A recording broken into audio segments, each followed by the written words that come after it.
Welcome, Lords and Heroes. Hello from a table at the All Pint.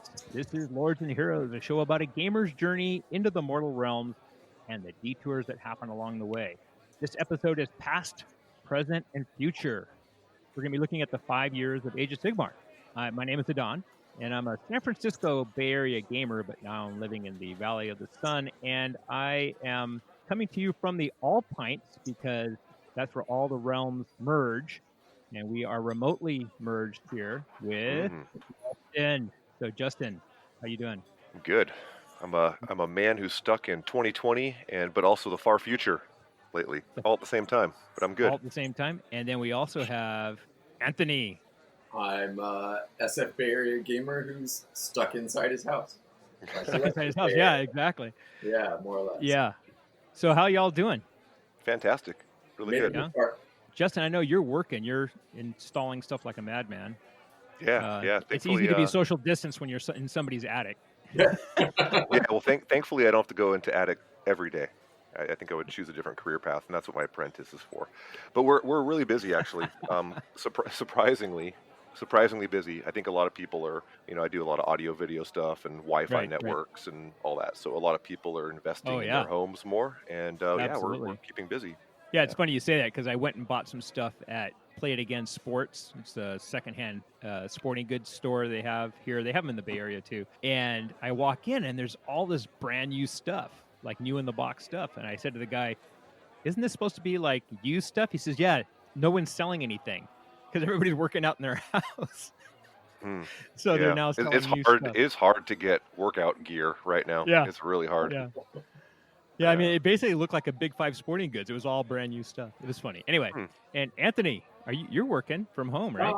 No, not from home. No, I'm doing the homeschooling thing from home, which is lots of fun. Oh, right. Yeah. So much fun. I'm going into the Zombie Smith studio 2 to 3 days a week, putting computer there. And then my IT gig just started back up, my 1 day a week down in Menlo Park, which is a lot easier now that Facebook's not going into the office. It's a much shorter commute. It's about half. Oh, right. Yeah. So that's nice. And I didn't realize you were doing the IT stuff from the office. Oh, yeah. Well, it's on site. It's mostly warm body work. So, yeah. Oh, okay. Got it. Well, this episode, we're looking at 5 years of Age of Sigmar. Has it been 5 years already? Yeah. Wow.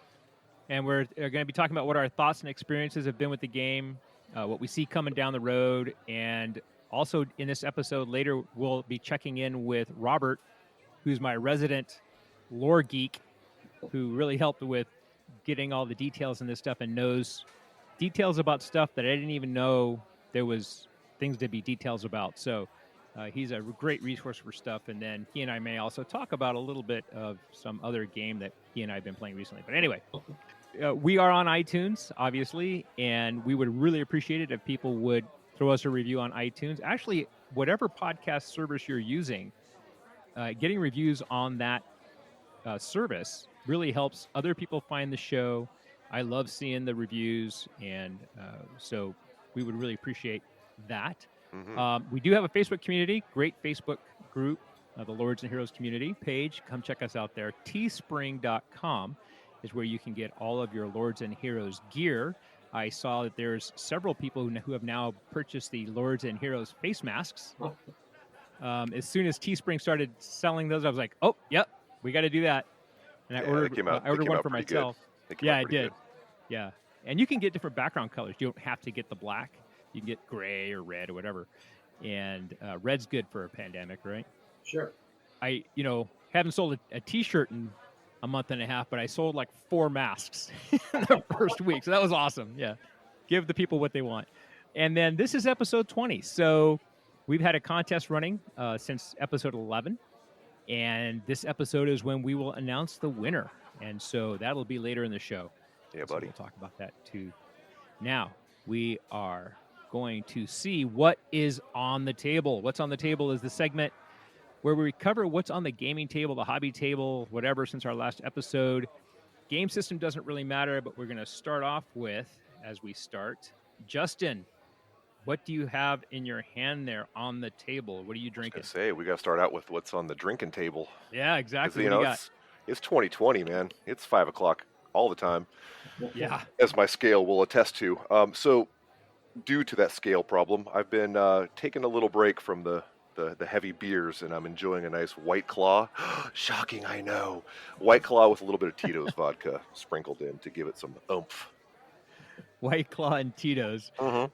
That is like the most 2020 drink I could think of. Mm-hmm. White Claw and Tito's. I'm enjoying a tangerine at the moment, Oh but my I'm God. actually going to a birthday party later tonight, and I guarantee I'll be doing the old tried and tested beer and whiskey. For the moment, got to watch them All right. calories. White Claw and vodka. All right, Anthony, what do you got there? I have a Crispin hard cider, which is probably one of the better brands out there in the hard cider department. Okay.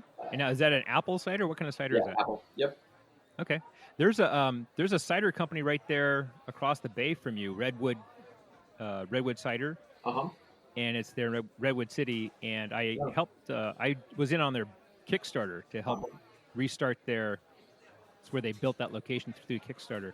Really good stuff there too. And you can take a growler and get your cider there. Yeah. And there's a Bay Area mead producer who's going out of business. Huh. Yeah, I'll shoot you some info on that. If you're into mead, I mean, some people are not into mead. So, you know, my Viking days are over. your Viking days are over. Well, I have a drink from one of my birthday gifts. This one's a birthday gift from my brother. It is a glass of 20-year-old port. This one happens to be a Sandemann's. I had 3 different versions to pick from, but I picked the Sandemann's 20-year port.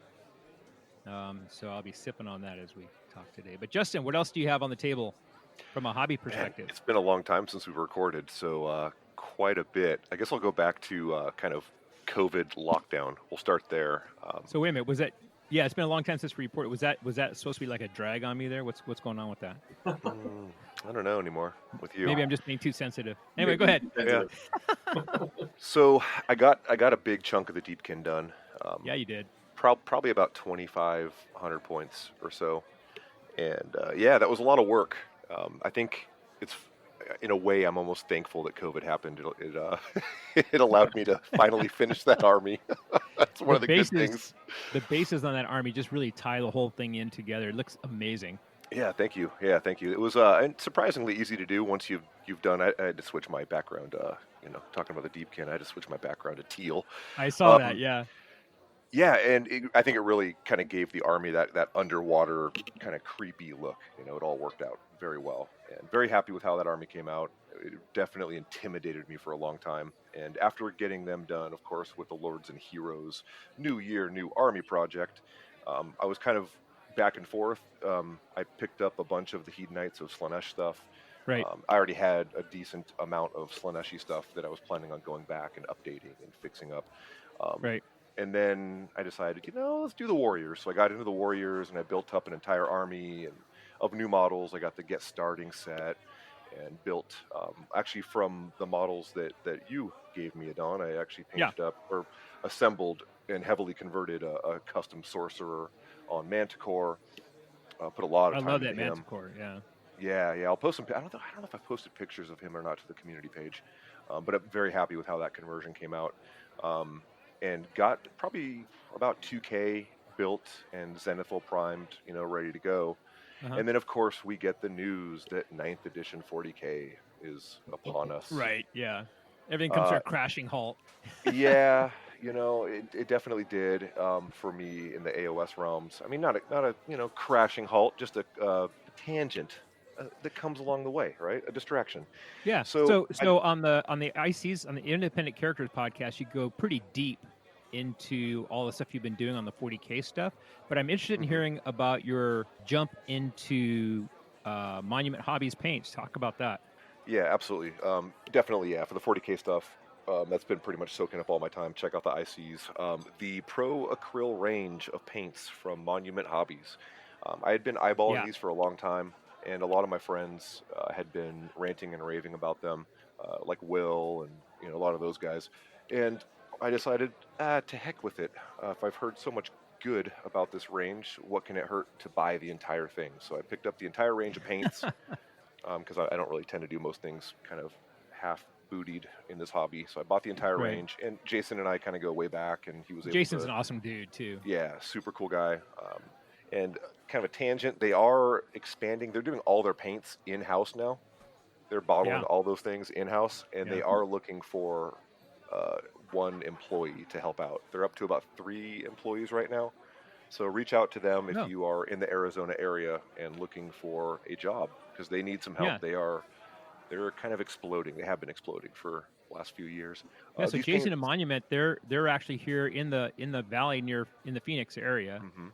Not for it's not just Arizona, but I mean it's actually in the Phoenix area. He one of his regular hangouts is Games U, and we used to do every Monday paint club there. That's right. Yeah, So yeah, well maybe I'll hit him up. you should. Get a retirement gig. Yeah, there you go. What's the There you go. soundbite? Go help Paint? What makes this paint awesome in soundbite form? in soundbite Oh, form. Yeah.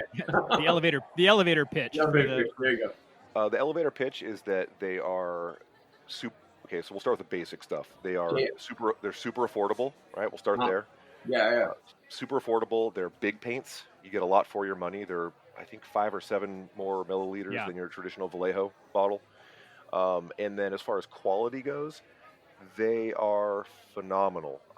I've put them through the stress test from putting metallics on wet palettes, which I don't normally do, through the paintbrush, through the airbrush. They have great coverage. They have phenomenal coverage. I would say that's their biggest claim to fame. And you can thin them way down, and they still hold like decent properties. You know, they don't just get all messy and fall apart on you. Even with water, or do you need a medium? Just water. Yeah. Yeah, Cool. just water. And then through the airbrush, they shoot really well without any additives. With some of the ivories and the whites and things like that, I found myself still putting in a little bit of flow improver. But I feel like working with them through the airbrush, I feel like they already add flow aid to them because they shoot really well, almost just directly from the pot to the airbrush. Wow. Amazing colors, just phenomenal. really I mean, nice I could go range of on and colors. on and Now, on. do they? How matte do they dry? Super matte. there's super matte. Super matte. Like Okay. that took some getting used to. Right. But Yeah. yeah, they are matte. Like even some of the metallics dry a little bit matte, which Wow. I'm okay with because I always varnish my models anyways, and then over Right. my metallics and things, I'll go and add some gloss, semi-gloss over certain areas you want to be shiny anyhow. Right. But they are very matte. But yeah, I'm just I feel bad because I've just been using those things pretty much specifically lately, and still Well, my little artist inks and P3 Right, yeah. and G-Dub here and there, but really quite smitten with the entire range. Well, one of the things I think is really cool is that he also offers alternative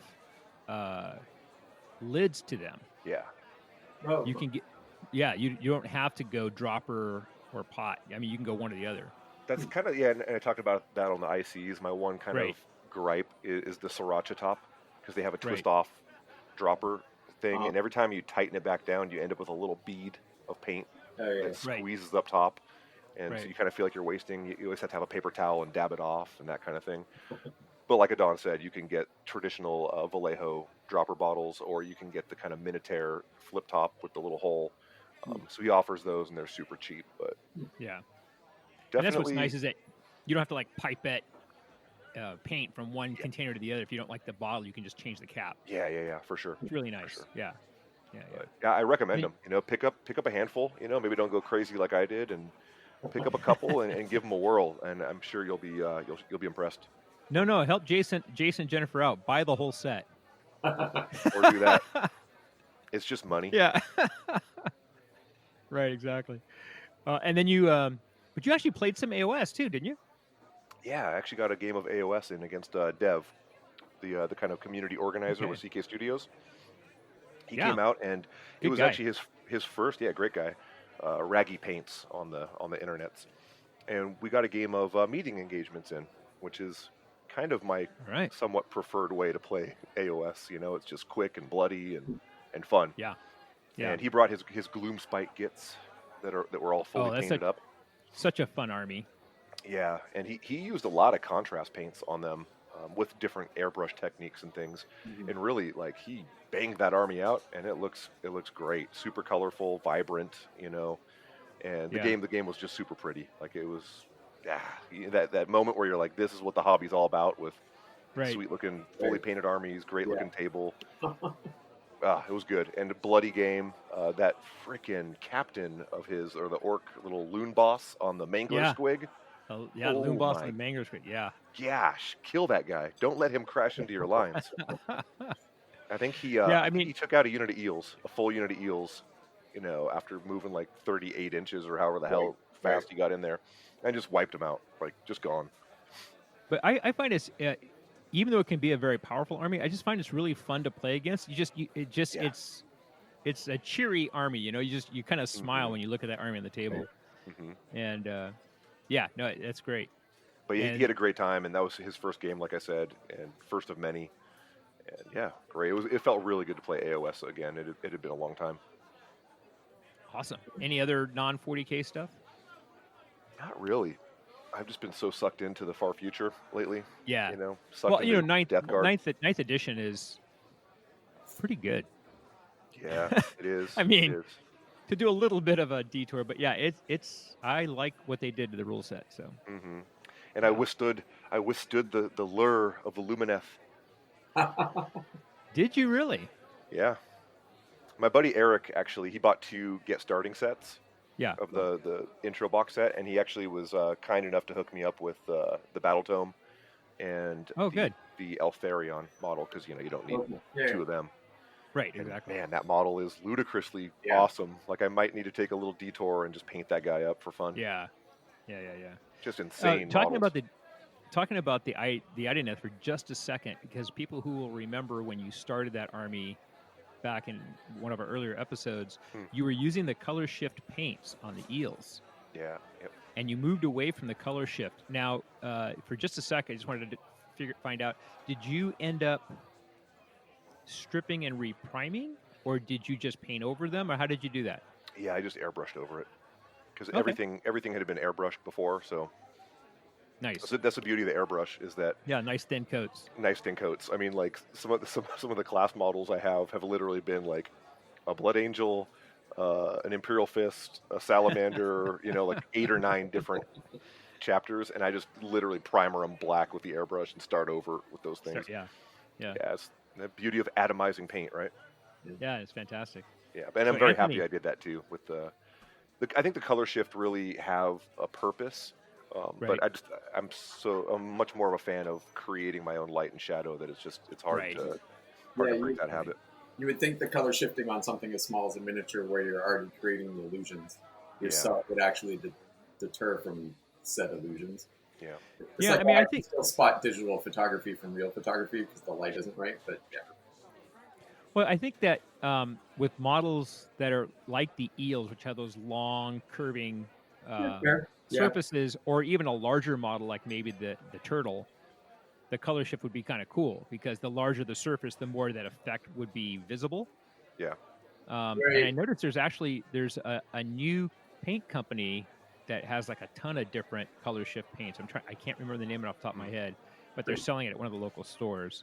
But I would feel that you would have like 2 different illusions going on there. Then you'd have the color shift, and then the rest of it that you weren't using the color shift on, where you were directing where the light was hitting, and then that could give you weird light paradoxes, for lack of a better term. Sorry, Yeah, I'm being super snob about it right now, but No, totally. And to be honest, like I was pretty happy with how they looked. Yeah. But I kind of went down the Google rabbit hole of like looking at Right. Deepkin pictures, and I was like, oh, I'd rather do this kind of teal stripy look, and yeah.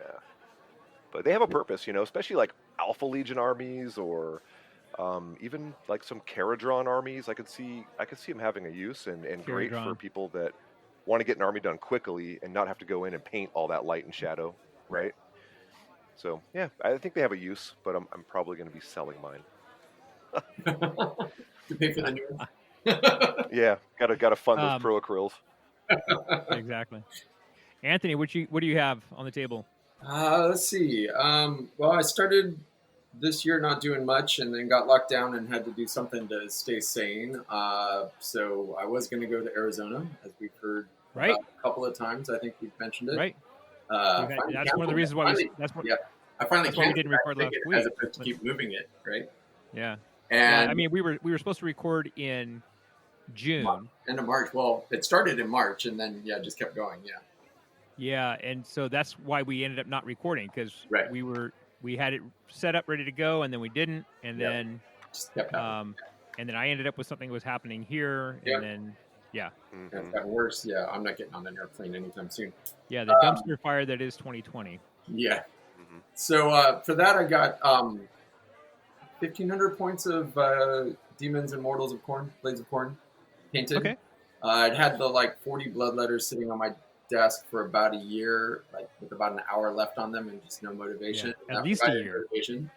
So I got that done. I got a bunch of Shadespire stuff, Underworld stuff knocked out. I got caught up on my consignment queue, and then I just got elbow deep or neck deep again. It's I keep painting all this stuff for this guy. He's on another podcast and says he doesn't like to paint, so I take care of it for him. But he buys my toys, so it's okay. Hey, you're getting free models out of the deal. Come on now. Well, I don't know about free, but Free. Services for goods. Services for goods. Yes. That works. So, You're getting models you're not paying money for. Yeah, services for goods. Yeah, or goods exactly. for services. Yes, exactly. One of which was a Catagen kernel. Yeah, no, I'm not going to complain about that. Ooh. Yeah. Ooh. No. Yeah, And we have a deal for Vasquez coming up too. Right, That exactly. model's so cool. I know. I keep seeing those. I keep collecting all the little figures like that. Like I got the sister from the cover one that they did. Yep. I got the Space Marine Lieutenant supposedly sitting in Union City.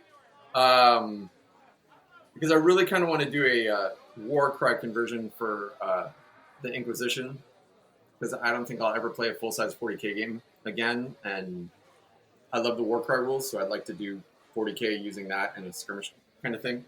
So do like an Inquisitor 28 version using Warcry. Yeah, because it's a nice, fun, quick play system, and it's pretty easy conversion if you look at it for more than 5 minutes, and then if you look at it for more than 10 minutes, you're down a rabbit hole, and that's all you can think about. But yeah. Is So there any fan made?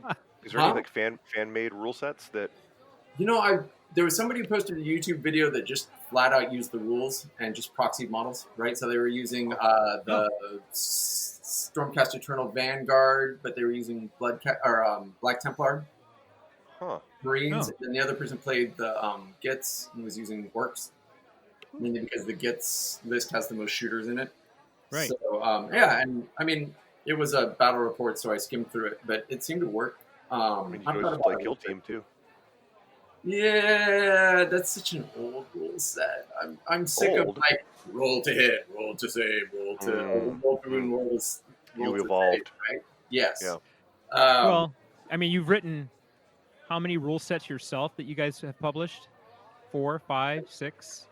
Yeah, we've got. I counted it the other day because somebody was being snotty on the web. I think we released 7 or 8 books over the last 11 years. Yeah. Right. The last 3 are So- basically all the same rule set, reskinned, but yeah. So you have a little bit of experience modifying rule sets to different skins, right? Yeah. Right. Yeah. Yeah. Very cool. So, I mean, I would play that if you converted it. Yeah. Right, and you can do Inquisition against some Gene Stealers or the demons I've already got painted for AOS or whatever. Anyways. Yeah, it would seem that the biggest difference would be the increased amount of shooting that would exist, and so you'd have to really do something else with terrain, I would think. Right, you'd want to dense up the terrain a lot. Yeah.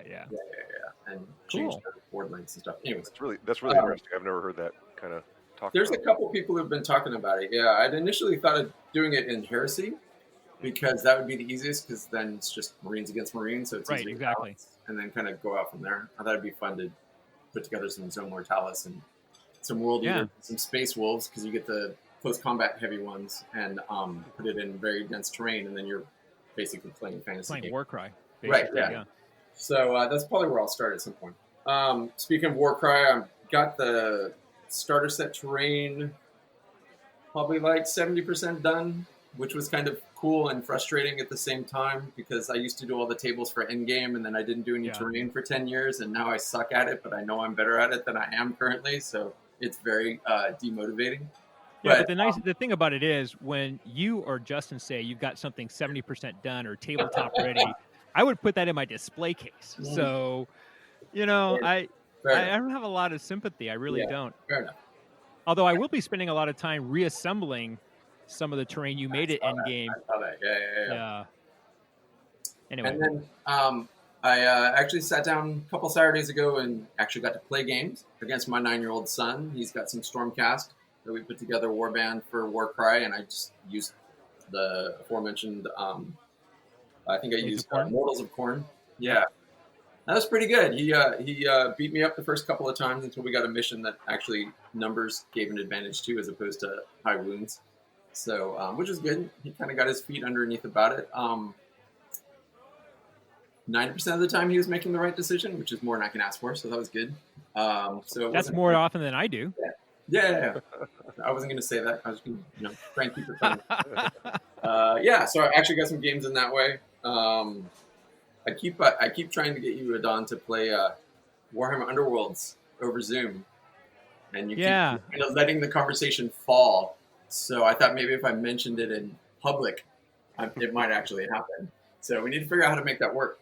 But your idea is that since we both have everything, right? We set up the table on both ends. It's kind of what I was going to be doing. I tried to do with Alex and Rob with the fantasy game. Okay, yeah. I mean, we can do it. We just got to set up. We just figure out the time. Yeah. I mean, it'll be a lot better than the tabletop simulator stuff I was doing in 40K. Right. What a pain! In the neck. Oh, horrible. I mean, or we could just hang out and paint models together and drink. That's always fun too. The paint models, but Adan doesn't paint anymore. Adan doesn't paint. He's given up. I can drink while I watch you guys paint. And then, Justin, you were talking about there was going to be some big Paint-A-Palooza thing online. You said we had a bunch of people getting together to paint terrain. Yeah, so we're talking about doing like a weekend, like a 24-hour paint-a-thon with the CK. It's mostly with the CK Studios fam, like the right. The CK alumni Studios group. community, the alumni. But yeah, kind of a cool idea. I think Dev initially, we started chatting about doing like a Necron challenge from like the Indomitus, of just like both of us just painting up the Indomitus over, and then we started getting other people into it and talking to like Caleb and Dan and some other friends, and we're kind of all the same consensus of like, we want to take our time on our models, right? We don't want to rush through these. But terrain is like that third army, right? And you could be a little more haphazard and slap down some airbrushing and some priming and some oil washes, and so I think it's evolving into a terrain paint-a-thon. So, well, I'm down for that. I don't mind painting that kind of stuff because I don't have to worry about drilling barrels and painting eyeballs and stuff. So, I'm down for that.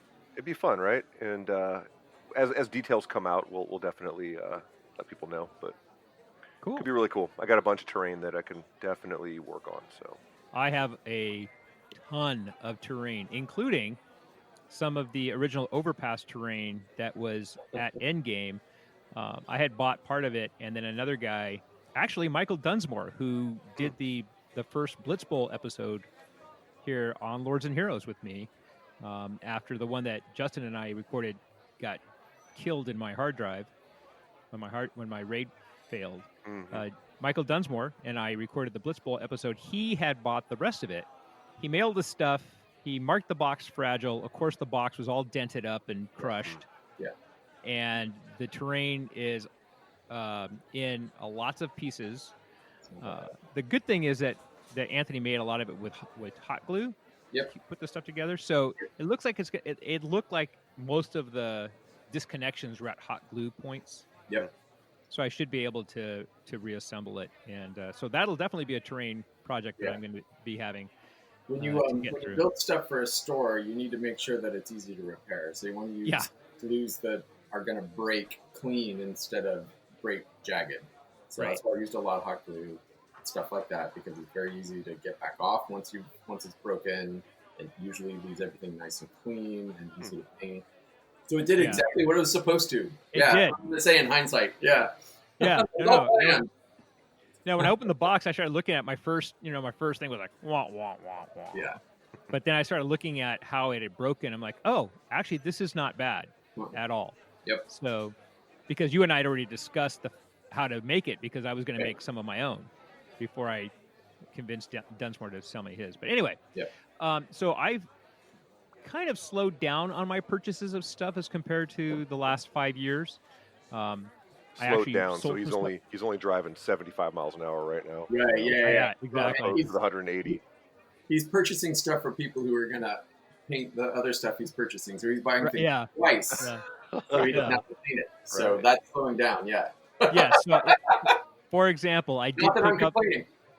I did pick up the Oryx and Daughters of Cain Twice. Underworld's warbands. Nice. Those Daughters of Cain models are fantastic. I didn't even realize those were out already. Yeah. Oh, 2 weeks ago, 3 weeks ago. Yeah. Okay. So I bought 2 sets of those because one set belongs to Anthony, and Anthony's going to paint my second set. So that happened. Yep. I also bought 2 Waterloo starter sets from Warlord Games for Black Powder, Not touching those. and I split that with Mike Montesa and someone else, and I kept all the British stuff, and a lot of that stuff went to Fernando Enterprises overseas to paint my Napoleonics, because there ain't no way I'm painting Napoleonics. Yeah, me either. Yeah. What scale is that? It's 28 millimeter. Yeah. Okay. Probably 28 standard as opposed to heroic. So Yeah, 28 standard. It's Perry Miniatures. The Perry brothers do a lot of the sculpts for Warlord in Nice. their Napoleonics line. So yeah, I mean, I bought it originally. We were playing a game called Sharp Practice, which I will talk about definitely on an episode, which is kind of it's more 40K in terms of the number of models you use, maybe a little bit less than 40K. It would be like a 1,000-point 40K game, right. maybe. It's a little less rank and flank too, isn't it? It is rank and flank, but a little less than most of the Napoleonic games. A little less. A little more. It's a little looser. A little less, but it has a really cool activation sequence. So I would love to talk about it more. Yeah. But then there's Black Powder, which is the large scale, what you think of as Napoleonics, which is a Warlord rule set. Anyway, my friend Alex, who's local here in Arizona, was kind enough to offer to paint some of my Batman figures for me. So at the same time, Rob, who is our local Batman guru, and Rob and I were the ones who did the Warcry episode. Rob gave me some Gotham City PD guys to run with Batman, so I've got that pretty well. And then Miniature Market had a little sale, so I picked up the rest of what I needed for that game. So I played Batman miniatures with Rob.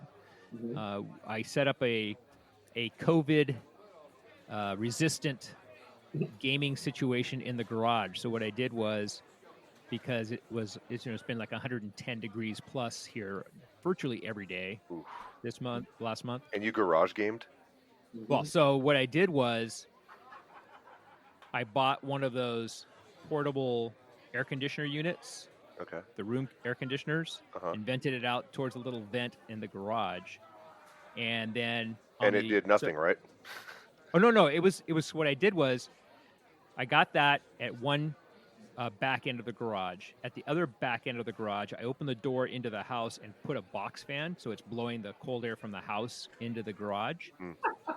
Set up the table and everything, closed the garage in the morning, and just let that run all day. So you made a little vacuum of somewhat you don't want to kill yourselfness.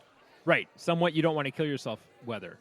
So then so Alex and I played a 40K game there the first day of that, in that earlier in that week, and then when Rob came over to play Batman, we did the same thing. So what we did is I opened up the garage a little bit, and then we angle the air conditioner unit. I always have that on the visitor side, so that he's basically getting blasted with cold air while he's standing there. Right? You're cheating? So That's giving you an advantage, isn't it? no, he's got all the cold air. Gives him an advantage. They're like freezing instead of thinking of what he's doing. And I need all the help I can get.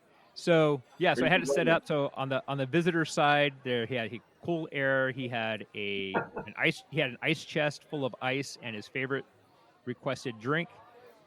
And all the air was being blown. There was a current of air that was blowing towards the outside of the garage. And we had masks on the whole time. So basically, it was about as COVID resistant as you could get. Right. Yep. And so in Arizona. in Arizona. Yeah. So, So Yeah, I I felt had pretty to good I had about to it. cave the other day when we were throwing some 40K bones. I had to borrow one of those little tables of Ultimate Gaming from Carl, the little Hmm. fold out things, and I brought it inside and Oh, pumped the the alpha AC. game table. Yeah, Alpha game table, yeah, that's the one. yeah, Those things are so nice. I They need one of are. those they in my are. life. So They're nice. Yeah, they're very nice. Well, I just I have one of the end game tables, Yeah. and so I have a 4x6 piece of foam core that is kind of the baseline of that table, and so I just have two of the 3x6 folding target table that you buy, Mhm. the Costco, or I think it's the brand, and then I throw the 4x6 foam core and throw out my table war mat. Yep. And I'm good to go. Worked out great. Excellent. And I found out that I have way more sci-fi themed terrain than I thought I had. So that was good. Don't you own like everything of every I company don't own. I around the don't own world? everything. No. Multiples? He did at one point. Right. Oh, then he dumpstered it. Right. Yeah, No, yeah, just keep cycling. That's how. Yeah. Yeah. yeah. I'm a one-man game industry There you go. supporter, right? That's Yeah. I try. So anyway, we played Batman Miniatures. The Batman Miniatures game. We're definitely going to do an episode on that. Well, it'll be more in detail, but just as a really quick kind of blurb, you have about 7 to 10 miniatures per side. It has a really cool activation sequence. It has the rules for each warband are super thematic, and you can do stuff that looks like it comes right out of one of the comic books or one of the movies or whatever. Just plays super heroically. Yeah. Oh, it's amazing stuff. I mean, Commissioner Gordon has a special ability that once per game he can turn on the bat signal and Batman can be moved directly in base contact with him. Oh, cool. Yeah, little stuff like that. And Joker has a thing where he can cause other members of his crew to get activations that you weren't planning on. It's called the Nice. Trickster ability. So it's again very thematic, and it came right down to the very, very end, which you would want in a 5-turn game, right? Yep. That's what you want. And yeah, it was just a blast. And Rob has everything nicely painted. He brought the starter set, so we had basically played the starter set box game, and he has all this really cool terrain. I think it's from TT Combat, and it looks like it's from a Batman movie. And he even went to a hobby store and got Are those models resin cast or are they No. rustic? Metal. They're all no, metal, huh? Hmm. no, they are MDF. No. No, I'm sorry, the miniatures. The Batman. Oh, the miniatures. Yeah, no, the miniatures are They were metal and resin. Okay. There are some that are resin, some that are metal. Okay. Yeah, it's Night Miniatures, is the name of the company. From Yeah, I've Spain, I definitely believe. they're nice, man. I just want to get some of those to paint up and just give away Yeah. as gifts or just display Yeah. pieces, Super fun. Yeah, there's like 14 versions of Batman. Yeah. They have like every kind of. They have the animated series Batman. They have, the nightmare scene Batman from Batman versus Superman. They've got all kinds That's of cool. Yeah. stuff. Yeah, it is. Speaking it is of very Batman, cool. did you guys see the trailer for the new Batman? Actually looks kind of dark, kind of cool. I don't know. We'll see. Hey. Yeah. Well, when we've had a few more drinks and we're not online, I will talk about my ideas about dark Batman. But no, I thought Conrad Pattinson- Kurz. Yeah, exactly. I thought that Pattinson did a really, really good job in Tenet, which I just saw, Oh yeah. and I didn't expect to like him because I am definitely not a Twilight fan. But he was really good in that movie, I thought, and so I have high hopes that he won't screw the movie up. Yeah, We'll see.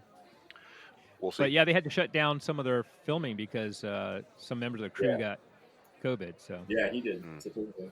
Yeah. Oh wow. yeah, I'm working on my Seraphon bases. I got all my Seraphon bases primed along with my Sisters of Battle bases because I needed the Sisters bases for my Crusade force. So I'm working on that. Got that going along. I plan to do. And that's why I was kind of asking you about the terrain session because I was thinking I could do all those bases at the time I'm doing the terrain because Sure. I have a couple of hundred bases, so might as well get them all done at the same time. And if you ever want to hop on Yeah, too, man, just so- get some painting done and hang out. I mean, I do hobby hangs. I do hobby hangs like 2 or 3 times a week at least with a good group of dudes. So Yeah, let me we know.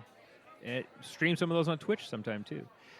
So for Yeah. 3 guys who are supposed to be social distanced and quarantined, we've all 3 gotten some good stuff in. That's awesome.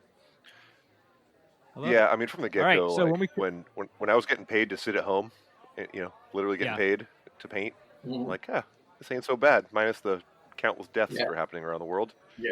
But for my No, I mean, personal but we also situation, we all figured out a way to get some games in too. Which yeah, is kind of yeah. nice. I mean, you have to be safe about it. You Yeah. gotta keep Yeah. the bro hugs and the French kisses down to a minimum. Yeah. But Or live with the you can still person. get it. Yeah. Or live with the person. Or Yeah, live, in yeah. Anthony's case. Yeah. Yeah. Exactly. But yeah, we found a Yeah. way. That's It's awesome. funny. It's funny. We started painting one day a weekend just to kind of help him get some chops, and I need to dial back my expectations a lot, which is putting it mildly.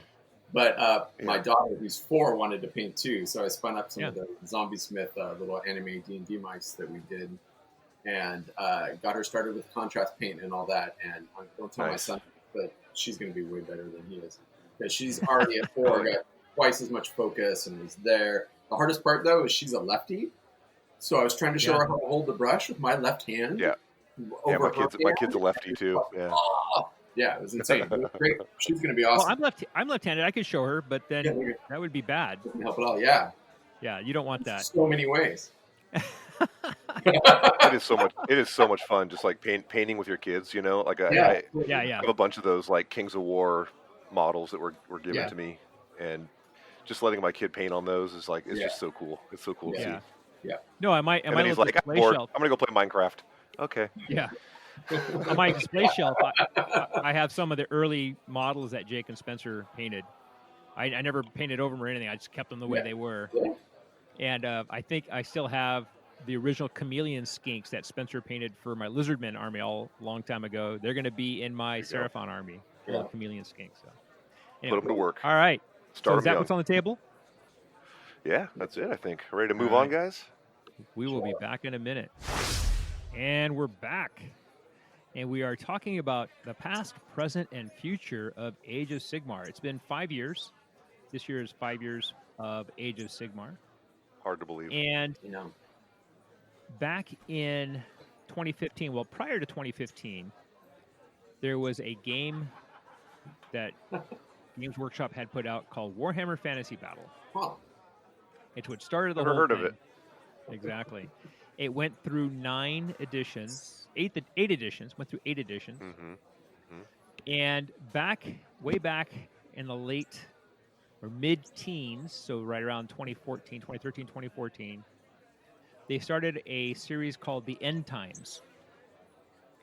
And they came out with these different books, and they came out with models specific to the End Times. There was a big Archaon model, and Nagash, all this stuff. And I remember at the time, people saying, wow, I wonder where they're going to go with this, because they're not actually going to end this, are they? I mean, it's not really the end times. I mean, how many times in 40K have you heard, this is the end of humanity, right? Little did we know. Little did we know. They actually did blow up the old world. It was gone. They ended the game.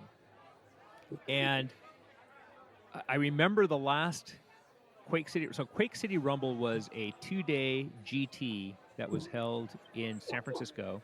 It was a 2-day drinking problem with some gaming going on. It was a drinking problem with some gaming going on. That's a better description. But it was put on by the Leadership 2 group. But they literally had the best players, some of the best players in the country, and players from outside of the country who would come for 2 days, drink a lot of free beer, and play Warhammer Fantasy. Amazing armies, amazing games. Yeah. I mean, killer list. These people, they knew what they were doing. Yeah. So anyway, I remember very distinctly in the last Quake City Rumble, which is where I took I believe that was when I played the Night Goblins with the entirely random list, which drove all the tournament players up the wall. But anyway, I remember that there were people using End Times books, rules, and models during that event, and they were so broken. I mean, they were crazy how strong they were. Yeah, towards I'm- towards the and end I'm of eighth, thinking- it became Yeah. ludicrous. Yeah, Well, yeah, the end time stuff was just over the top because it was not intended for tournament stuff. It was Right. intended to be the, it was the crescendo of the lore. And so the models and the things that came out were bigger and grander and more it destructive felt than anything. very like Storm of Chaosy, if you remember that, with like the All Yeah. Slayer Dwarf Army and Right. God, what was that? The Slanesh elves. There was like the Oh yeah. anyhow, yeah, just insane power Well, levels. what it was apocalyptic, Right. right? It Mm. was literally the end of times, and it exploded the fantasy universe. So there were a lot of sad fantasy battle players. There was no largely played rank and flank fantasy game left. There was Kings of War, Right. but people didn't really play it. There are things about Kings of War I really like, but people did not gravitate to that. And Games Workshop came out with a restart of their fantasy line, and they called it the Age of Sigmar. It had some entirely new models. Mhm. It had a totally new game system. Everything was on round bases, and there was no rank and flank. And people were calling it Science K and 40 Fantasy and all kinds of evil things like that. And it was an interesting time because I have to say, now, it must be said, Warhammer Fantasy Battle was an extremely small percentage of the overall income stream for Games Workshop. Well, I don't know about extremely small, but it was definitely the youngest. Well, according to them, it was less than 20%. Really? Okay. Well, that's still Yeah. not extremely. Extremely small would be less than 10, right? Sorry. Okay. I'll start quoting. All right. Okay. Sorry. We'll talk adjectives later. It was not. They felt it was not a significant enough Yes. portion of their Yes. income Much to better. spend the amount of time and effort that they were spending on rules development Right. and model development and all that kind of stuff. Keeping in mind too, this is during like the Ivory Tower, phase of Games Workshop, where it was just like we're gonna give you what we think you want. Yeah. Yeah. Yeah. And, Right. You know, Right. It was right To be- before. It was right before that kind of 2016 shift. 2015, 2016. Right. You're right. It happened right at that time. The end of that time. It was Right. the end times in more than Yeah. one way. The other thing to remember is in 2013 there was the Chapter House lawsuit, which is Right. the reason why we got Age of Sigmar. Well, No, it. that's an interesting. It's an interesting theory. Okay, sure, we can call it a theory, but it's the reason, right? That's why they had. Yeah, I mean, I think that there was a lot to be said for the fact that they realized that they can't trademark Right. dwarves, elves, and goblins. Right. Yes. Exactly. Right. They can't trademark it, so that means anybody can make stuff for Right. it. And so they had to do stuff that they could trademark. Right. Right. No, I don't know if that was the reason, but that was absolutely a driving force Yeah. to some of the changes they needed to make. Potato. So when they restarted, yeah, there's several ahead. issues, right? I mean, it was kind of like I think as much as we loved the rank and flank thing, I think that wargaming has been kind of advancing beyond that, right? And Yeah. there's something to be said for not having to buy, a regiment of 70 or 50 or, especially with the horde mechanic they had of like the same guy and painting that same model and having to spend $400 on that regiment. It was just kind of, there's so many things that made it feel kind of antiquated and like it needed to advance. Now, I think they could have Yeah. done things differently to make that work out, but Right.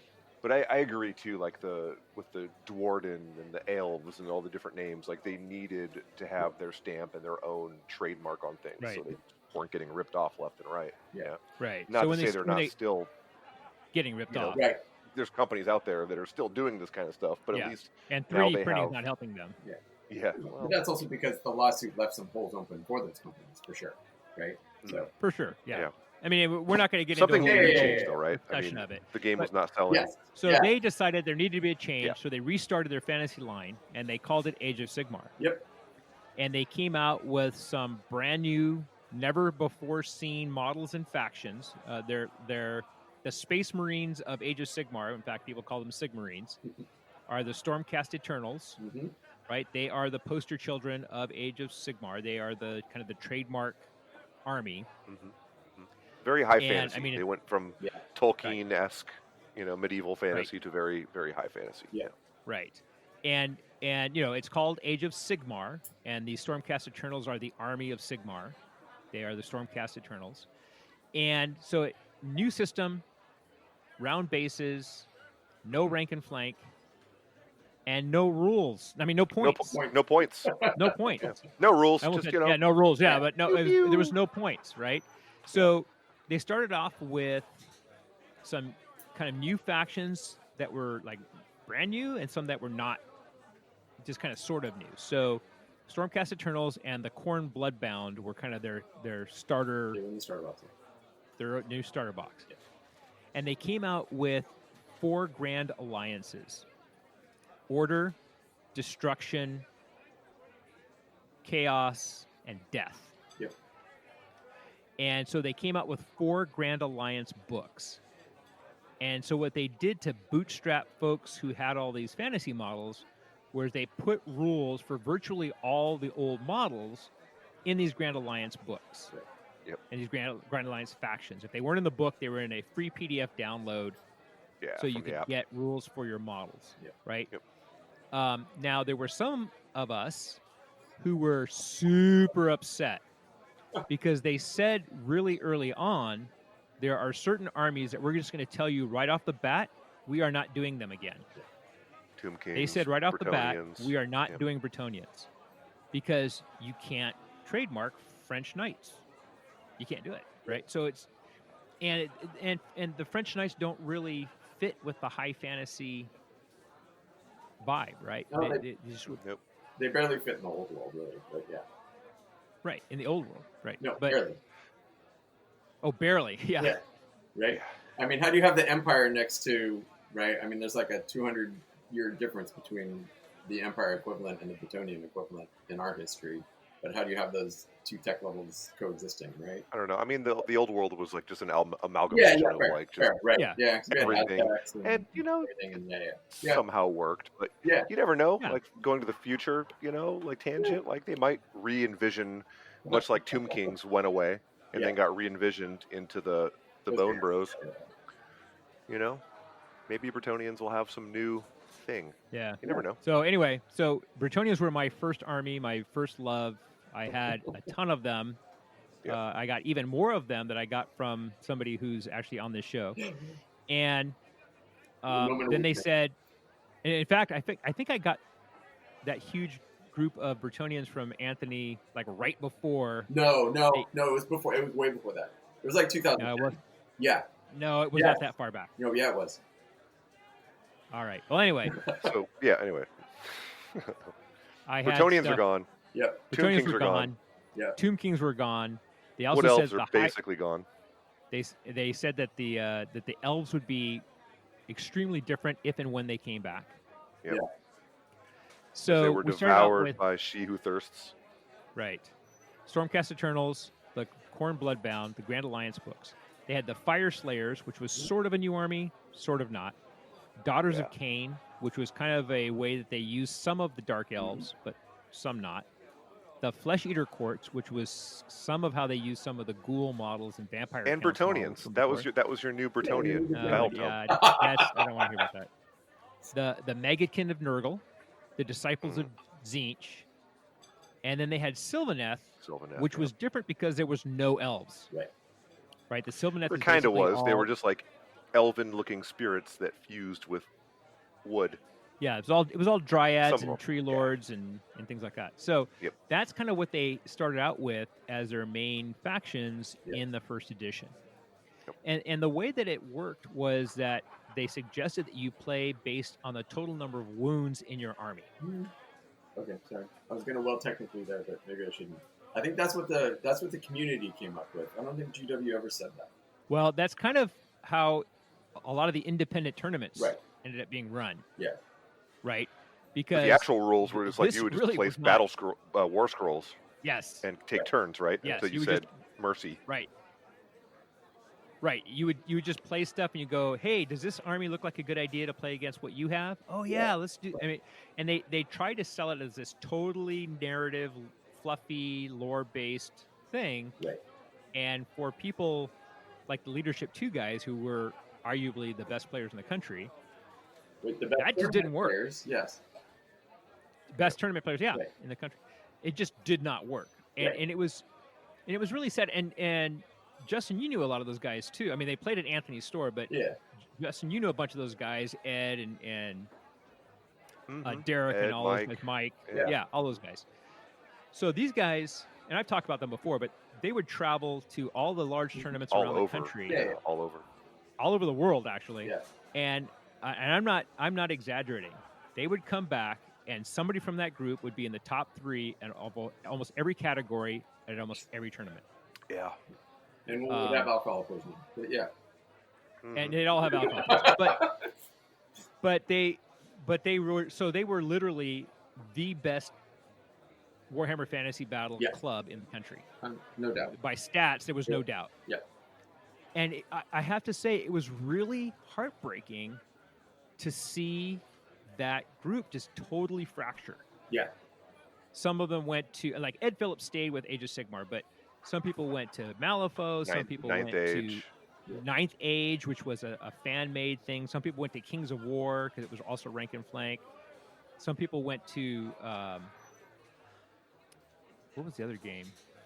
Wild West Exodus. Yeah, it really was like the holy hand grenade that hit the fantasy It was. Well, I think, community and just everybody. Yeah. well, And I remember at the time that, Justin, you and I, because we talked about it on the Independent Characters, we were not happy. No. I think it kind of ties into what you were saying about the end time showing up at the last QCR too, right? Quick City Rumble. Right. Is the fact that the studio has always thought of, at least my impression of them has always been, they've always thought of it as the more narrative open play style game that the community has made a tournament game out of. And that's why they had no problems doing the end time and didn't do the due diligence to make sure it would work in the tournament thing. So then when they did Age of Sigmar, it's all speculation, they did it the way that they like to play. Hey, you bring your cool toys, I'll bring my cool toys, we'll beat some stuff up, we'll have a good time. But the community had moved away from that, right? So it was showing a disconnect between the community, right? Yeah. Which I think Well, and that's the lasted- way they originally did Apocalypse too in 40K. Right. Yeah, exactly. Which I think lasted until second edition, where they came up with, which is now standard in all their game systems, the 3 ways to play. Right? They finally realized, oh, the community doesn't play the same way that the studio plays, that these cool narrative people play, and all that. So they Yep. made it more officially more inclusive, or made open narrative and match play actual things. Right? Yeah, well, and that, I think that had a lot to do with, that was all hand in hand with the company evolving Right. overall. Yeah. Right. And that's when we started to see what Justin calls the golden age of Games Workshop that we have moved into. Right. So Justin, Amen. talk a little bit about your feelings about the end times. Yeah, I mean the end times. I didn't read all the books, but lore has never been my huge strong point. I'll read it, I'll dabble in it, but I don't have to know all of it. I'm in it for the models first and foremost. Right. I'm all for cool models. So I was super excited to see what was happening with that, and not thinking at all that they would do what they did. And of course, when Age of Sigmar happened, I was just blown away. I was blown away. I never saw that coming, and just was not a fan. And I was one of those guys hit by the holy hand grenade. And I recall saying I want nothing to do with this. I read through the rules and I read all the war scrolls and just how kind of basic and simple it became. And I started looking.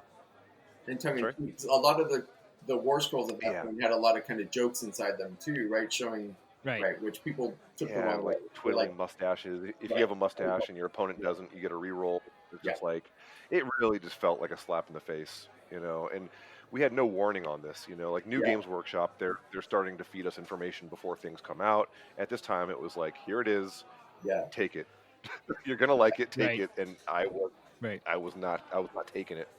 I wasn't going to go to the extent of burning armies and things like that, but I definitely started looking at different alternatives. And for me, Ninth Age actually caught my eye, and I actually played a handful of Ninth Age games and really enjoyed it until they started changing the rules every other week, and it was who can keep up with this? Right, It was just impossible. And I started looking at Kings of War. Yeah, for sure. I mean, they had some really cool stuff going, but they were taking it to that point, that extreme of we need to make sure this is perfect, and just changing stuff literally like Yeah. every month. Just when you get used to Yeah. it, they were changing things, and I had a kid at that point. I can't keep up with this, so I started looking into Kings of War because I've heard really good things about that, and I've played it maybe 2 or 3 times in my day, but it just I was okay with just saying, okay, I still play 40K, thankfully, and Blood Bowl and other games. So I kind of just pushed all my fantasy stuff to the side and really focused more on 40K. So for me, it was like things will come around, things will work out. And I was really looking forward to Age of Sigmar working out. Like I knew that this Right. wasn't going to last. Yeah. The company was either going to take this, throw it away, and go back to rank and flank, Right. or they were going to integrate points. I really felt that, and especially after listening to certain guys, certain podcasts and things that were either playtesters or were on the more competitive scene, like the Bad Dice guys. Right. I knew that things were going to change, so I was okay with taking that fantasy hiatus and just focusing on other things. Well, it was interesting going to LVO, Las Vegas Open, and Adepticon during that time and watching the Age of Sigmar events. Yeah.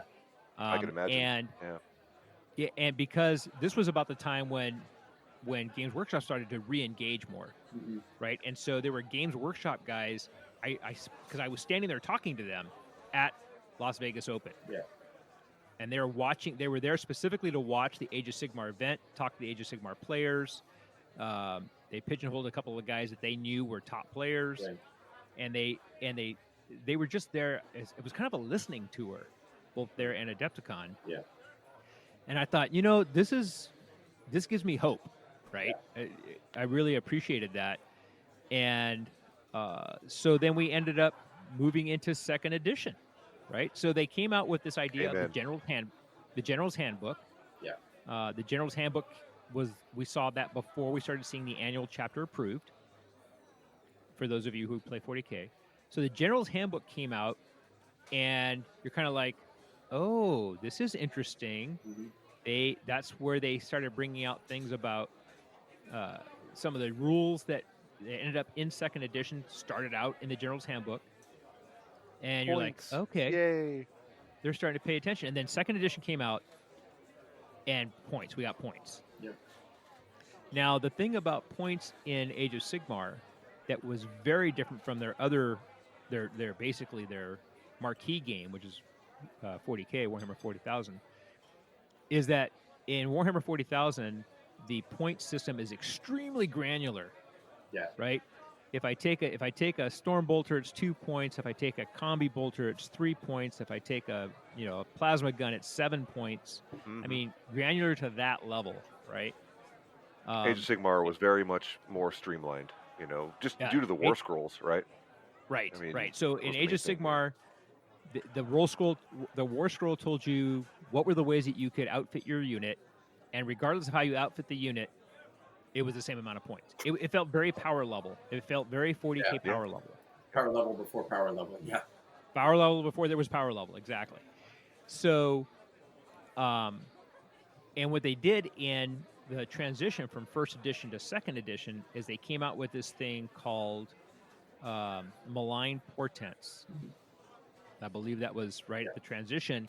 And they introduced this idea of sustained spells, endless spells. Endless spells, yeah. And endless spells, kind of one of the things that they were able to use endless spells for is to fill your points gaps. Yeah. So they have endless spells that are worth like 10 points. Yeah. And they have endless spells that are worth 100 points. And you can buy a command point for 50 points. And they found ways to fill that gap. So even though the War Scrolls themselves were not super granular, they were able to fill the gap with this new mechanic that they had. And at the same fill the time, gap. Yeah, and same time, cool models, right? Right, sell models, right? Which let's not kid ourselves. That's their goal, Right. is to sell models, right? So I think it's cool. I love Yeah, the I mean, I endless think spell that- mechanic is awesome. I love it.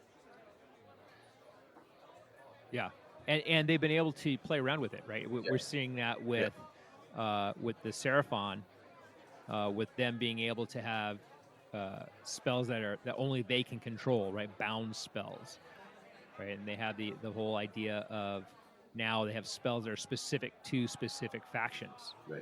It was a cool thing that they were Mhm. able to do. Is they were bringing out armies. They could bring out spells that were just for that faction. Yeah. Right. And so it was And a then it was a pushing the really terrain, cool like design the space. specific terrain pieces too, for like Right. certain battle tomes. You know, so Yeah. cool. Yep. I love that. Yep. Yeah. So it opened up a lot of design space for the studio, the design studio, and for the rules writers. Yeah. Sure. Right. So if the guys who are making the Dwarden say, oh, you know, it'd be really cool is if they had this little fire forge that is part. You know, they have their own forge, and They drink a and the lot of rules beer. writers- They need a pizza oven, man. Yeah. Right. Cool. Right. Yeah. And so the rules writers can kind of go, oh, well, that's a good idea. How could we make that work to kind of be a buff for the army or whatever? Yeah. Right. The man eaters, right? Don't they have a pizza oven? It's a big cooking pot. Yeah. Yeah. And They have the cooking. Fire Slayers have a pizza oven. Yeah. Yeah. Yeah. Now that you've said that, I'm not going to be able to unsee it. Yeah.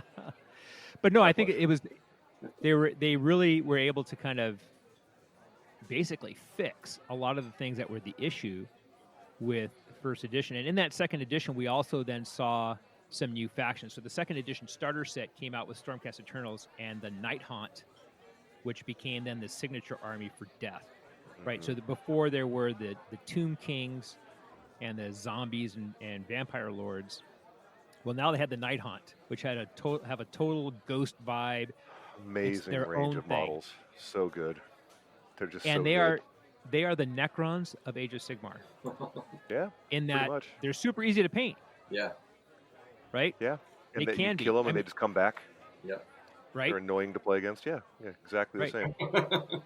Yeah, I mean, my buddy Robert, he painted. I dragged him into Age of Sigmar, you know, somewhat kicking and screaming, and yeah, he painted his ghost army in like less than a month. You know, I mean, mostly, airbrush. Insert airbrush comment here. I mean, that helped a lot. But even if you don't have an airbrush, you could easily like prime them black, zenithal them like a blue with a spray can, and then a white, and then contrast paint. You could just paint that army so quickly. Or prime them bone color and contrast them. You're done. Could. You could. Yeah. Could. So we saw the Night Haunt. We saw the Caradron Overlords, which are sky dwarves. Mm-hmm. It was one We of the saw ways those they were guys coming. Yeah. reimagining the dwarves. The Idanith Deepkin, Yep. which was, I mean, Yeah, buddy. those when they hit, it was like, wow, Yeah. what a way to reimagine elves in this world, Well, right? same with the Mhm. overlords, right? What a way to change the dwarves too, right? And Yeah. totally embrace the high Yeah. fantasy aspects of it. And yeah. So the Deepkin came out. The Bone Reapers came out. The Bone Reapers, again, another way to kind of reimagine this death idea. The lore behind the Kind of- Bone Reapers is just, Creepy. oh, it is so creepy, yeah. The Hedonites of Slaanesh is a new faction that they came out with for Age of Sigmar in 2nd edition. And then they remade a bunch of the older armies that didn't really have books before. So the Cities of Sigmar, which were just kind of floating around out there as free peoples. And The there's Aurochs. so much you can do with that book too. Oh, Like, yeah, that, you that, can. You that really book can. was like just an open platform to do Yep. whatever you could envision. You could have elves, Right. dwarves, humans, Yep. combinations Yep. of focused armies. Really cool. Really good book. Yeah, it was basically the Tolkien book, Yeah, Yeah. or the Grand Alliance. Everybody Grand else, Alliance, right? Yeah. right? Men, elves, and dwarves. Yeah, really, And really so cool then book. they have the Aurochs, ORRUKS, the way for them to reimagine and kind of trademark the orcs. The Ogors, OGORS, not to be confused with OGRES. Yeah. And you know what? I almost got that army where they're riding the big stone crusher like, yak things and stuff. Mhm. I saw that army. I was like, Yaks. oh, I can do that with 12 models. Yeah. Like, Yeah, it's pretty low model count. Yeah. but it's a cool looking army. It's a neat army. And Right for the- at the time that I was looking at it, you couldn't play it without having units that I didn't want in the army. Yeah. And so I didn't do it. But that was Mhm. it was a big draw. I almost played that army. The Legions of Nagash, which was again, it was kind of an amalgamation of how to do the death stuff. And the Gloomspite Gits was the kind of reimagining of goblins. And I I really got like what those, they did yeah. with that, where they're focusing on the squigs and really making that kind of a thing. And now we have another brand new faction. It's the Lumineth Realm Lords. Brand new. Wah, wah, wah. Well, it's a reimagining of the Yeah. pointy elves, right? Yeah. I mean, Yeah. that was how they marketed it. Oh, we're bringing back the pointy elves, but they're not. They're different. Right. The But I the think, lore is very different, and Mhm. the vibe, I think, feels different to me at least. right. But I think they kind of hobbled themselves by trying to stay wedded to the old high elves with that line. I think if they'd gone even more kind of like Yeah. Cardin overlords or I don't know if Deepkin like crazy with them, they could have been something spectacular. But they wanted to kind of stay in the high elf realm to kind of quiet some grumbling. I think it was definitely a nod towards that, but I think what they did was they're paying attention these days, and Yeah. I think what they did is they were seeing how much hobby activity there is with people with elf type Yeah. models. Yeah. And they were like, "Oh, people really, really like elves." I've Something actually that looks seen like guys more out like a there traditional. that have taken Yeah. their old high elf models and they've just Yeah. like put the old archers on bigger bases. My favorite is the guys they'll take like Teclis, the old Teclis model, and put them on like this Mhm. big rocky outcrop and put them on that big base, but then have like a Yep. dragon off to the side or Yeah, I something. saw I'm that one. like I could pretty much build a Lumineth army that way. Yeah. I've still got a bunch of old high elves. I'm like, Yeah. oh, should I just do it cheap? It Uh, works, You know? right? Yeah. But it's been long enough now, right? It's been 5 years since they blew up the old world. Yeah. So a lot of those high elf people don't necessarily have all those high elf models anymore. I know I don't. I get rid of for all sure. mine. And I mean that range of models is, I mean, whether you like the bull theme or not, like it's Games Workshop trying to just make things different, right? Like everything in Age of Sigmar, it just feels different, Right. you know. Right. And they're So nice. They're we're beautiful. in the present now. So this is where we're at in the present with Age of Sigmar. We're in second edition. We've got these brand new factions. The Bone Reapers and the Lumineth are the two newest ones, and I think And they're the both Sons of Behemoth are soon coming out. which are basically a reimagining of giants, but it's a whole, like, there's like 5 or 6 different kinds of giants. Yeah. Those models are so. Talk about a fun little detour along the way. Yeah, no kidding. I mean, I'm going to be powerless to not buy at least one of those just for a painting project.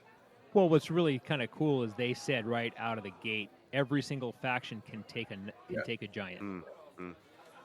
So buy a giant. What the heck? Yeah. You can use it. So in the present day, Justin, what are your thoughts about present day Age of Sigmar? My thoughts are, I think the game is in like a really good place, and Uh-huh. it still has me super motivated with every new release. I think first and foremost the models that Age of Sigmar has come out with are just phenomenal. I mean, I think I feels like they're taking more risks with the Age of Sigmar line than they are Yeah. with 40K. Uh-huh. Yeah. I mean, not to say new 40K models aren't phenomenal, they are, but Age of Sigmar is like taking that envelope, bending it, folding it, setting it on fire, and shooting it into the sky, right? Like they are just Yeah. doing whatever the hell they want to do, and I love it. And Yeah. the game itself is super fun. Every time I play, I'm always excited to play again. Yeah. I'm just super beyond excited to see what they come out with, and especially, I'm not going to say this. We'll save it for the scrying pool. For the But we'll save it for future. Seeing future releases and where they're Yeah. taking it. So how do you feel? I mean, one of the big things that when you and I started playing second edition was after 8th edition 40K came out, and we got to kind of play with the mechanics. It was a very similar mechanics to Age of Sigmar, as you can hear from our code switching episode. So my question for you, Justin, is how are you feeling these days about the double turn? The fact that you roll for turn every turn. To be honest, are you it's better with it now? I'm okay with it. I've come to terms with it, but it's still probably my least favorite mechanic of the game. Yeah. You know, I'm more of a fan of just kind of like knowing what's that strategic minded, like planning ahead, and you can still plan for the second turn, and you should plan for the second turn, but sometimes it feels like a little bit much, and I would not shed a single tear if that mechanic in third edition left. That being said, I do kind of feel like it's what separates a big part of what separates Age of Sigmar mechanics from 40K. So I wonder if Yeah. it did go away, if it would feel like you're just playing 40K. So I don't know. I'm kind of torn on it. But it is Yeah, my you least know, favorite mechanic. It's an So- interesting hybrid way to fix to add a little more randomness to a I go you go get a snack game, right? Yeah. Right. Yeah. Okay, yeah. I mean, because if you're playing the game where it's your turn and then it's my turn and then it's your turn, there's no Yeah. element of like just the chaos of the battlefield. Sure, that is Right. exactly what I was going to say. Yeah, the mayhem and the unpredictability and the chaos of. Sometimes, somebody gets the momentum and they just keep going, right? And that's Right. what that 2 turns in a row represents, right? We need Well, to Go ahead, quote go ahead. to quote a Justin Kieferism, it's a bloody game. It is. It is very bloody, much like New And- 40K is, and I'm okay with that. And yeah, and this the ability to get that double turn adds to the blood. Sure It does. really does. But one of the things that I'm interested in is hearing your thoughts on this, and then also Anthony from you is, I felt like the addition of the endless spells at the change of first to second edition was an attempt on their part to kind of mitigate the double turn the double turn anxiety, because if you go first, then the guy who's going second gets to move the endless spells first. yeah, Right. So you had to make a choice. right, Do I want to go first or do I want to move the spells? right. And so I'm interested in, I have a thought about it, but I'm interested in hearing your thoughts about that as a mitigation factor on the double turn. Anthony or mine? Sure, I can take it. Yes. It's gonna be short Either one and of you. sweet because Both of you. I think I played like one game of AOS, and it wasn't with endless spells. It was like a skirmish game.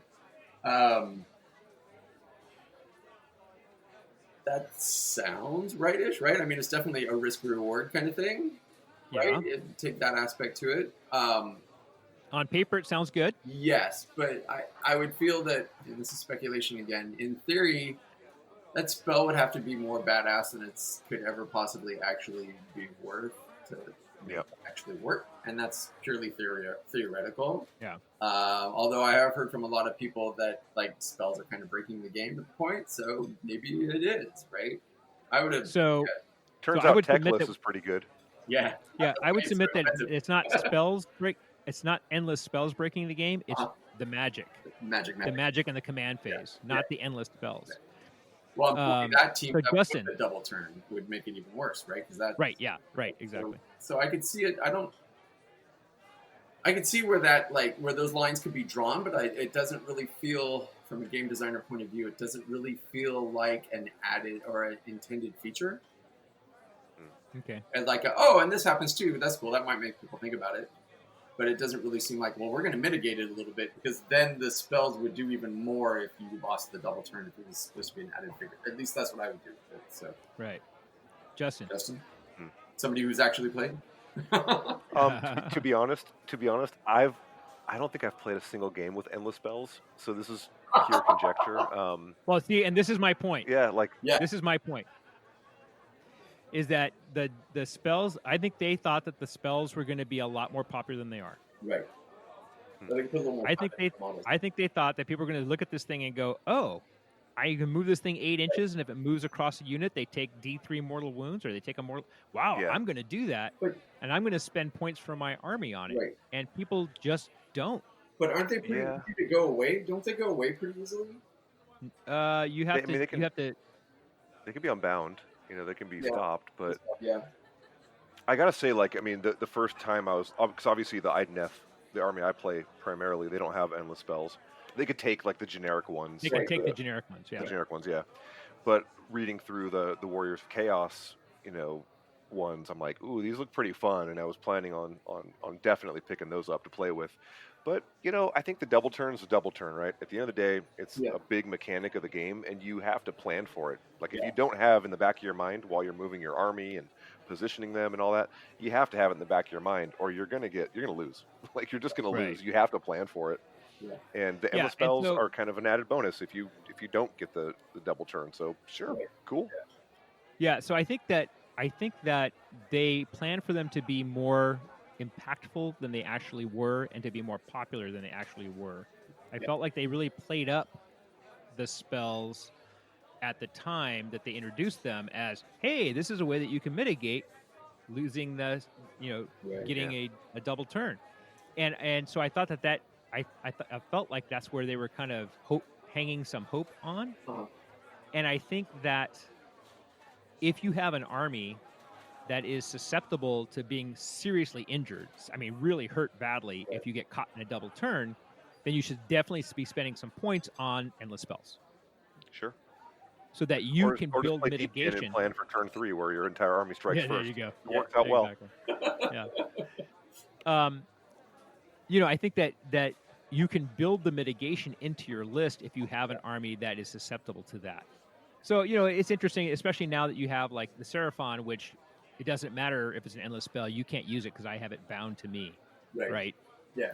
So it's like that. When I saw that, I was like, okay, they're giving up on this being the mitigation. Yeah.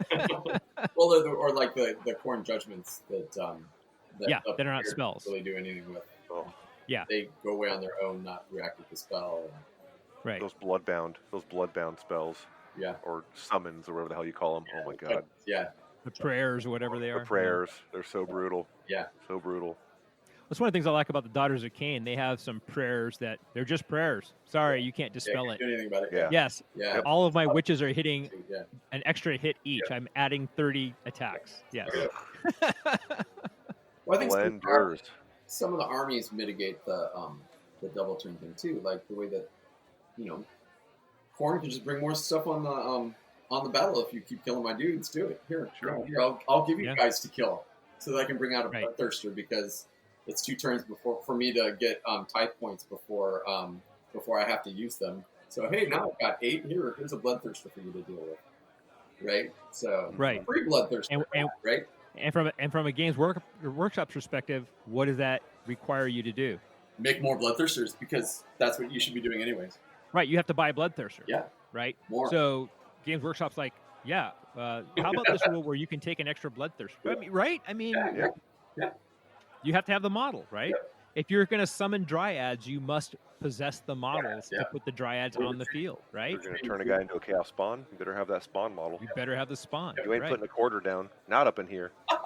You can go play War Machine. Yeah. Oh yeah. Oh, sorry. So you're never going to forget that. Never. So those guys at Endgame, there were some guys who would come to Endgame and they would play War Machine with the bases with Post-it notes on them. Oh no. Bases with the dynamo stickers on them. Yeah. Oh no. Well, they'd released the stats like 2 months before. No, sorry. Anyways. Let's not go there. Yep. Yeah. We probably will never do a War Machine episode. Yeah. Even though I actually enjoy the game. But so that's the past and the present of 40K or Age of Sigmar.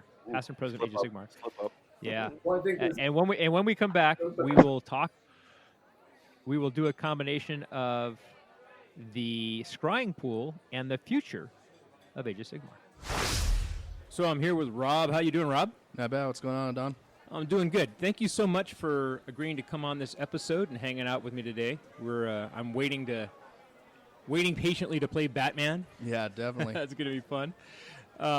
Unfortunately, you weren't here when we recorded on Saturday with Anthony and Justin, but I really wanted to talk to you on this episode because of the people I actually know in person. You are the one who knows all the background lore and all the stories and all that stuff around Age of Sigmar.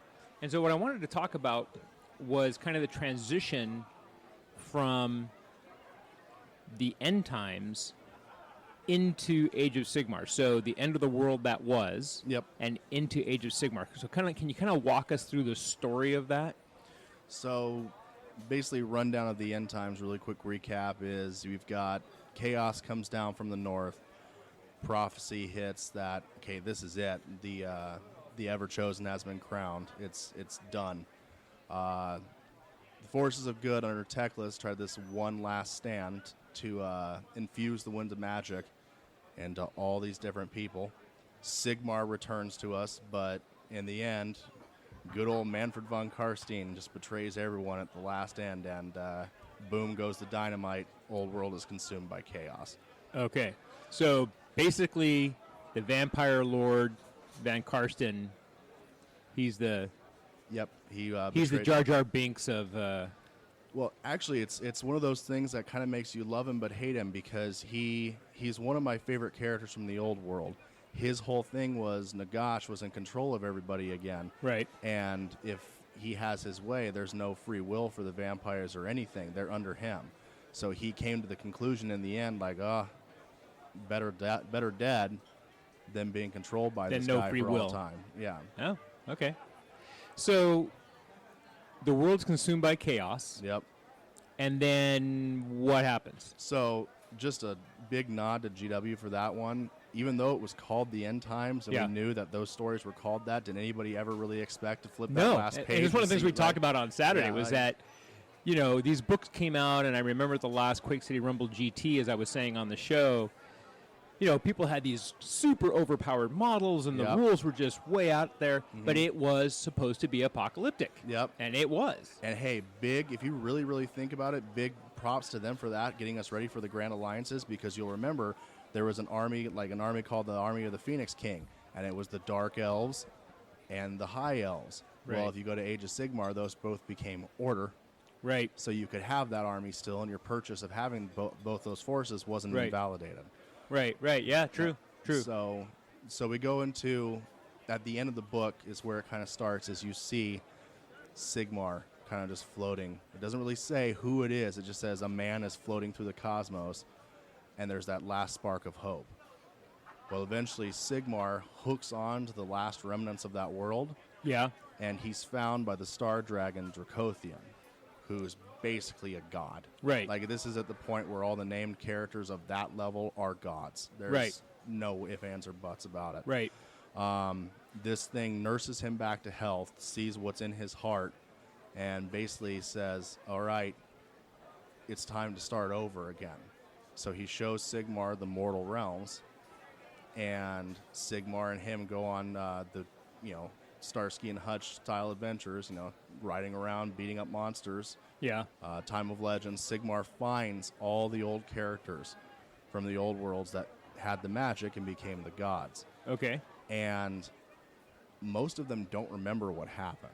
Like, Right. Nagash, he Right. remembers something, but he doesn't remember exactly what. Like, there's points where he's like, I feel like I've made this mistake before, but no, it can't be. I'm Nagash. I don't make mistakes. Right. But- And then this is the whole thing that they refer to back now, even where Sigmar and Nagash were basically buddied up Yep. to fight chaos. Yep. The old pantheon. Yep.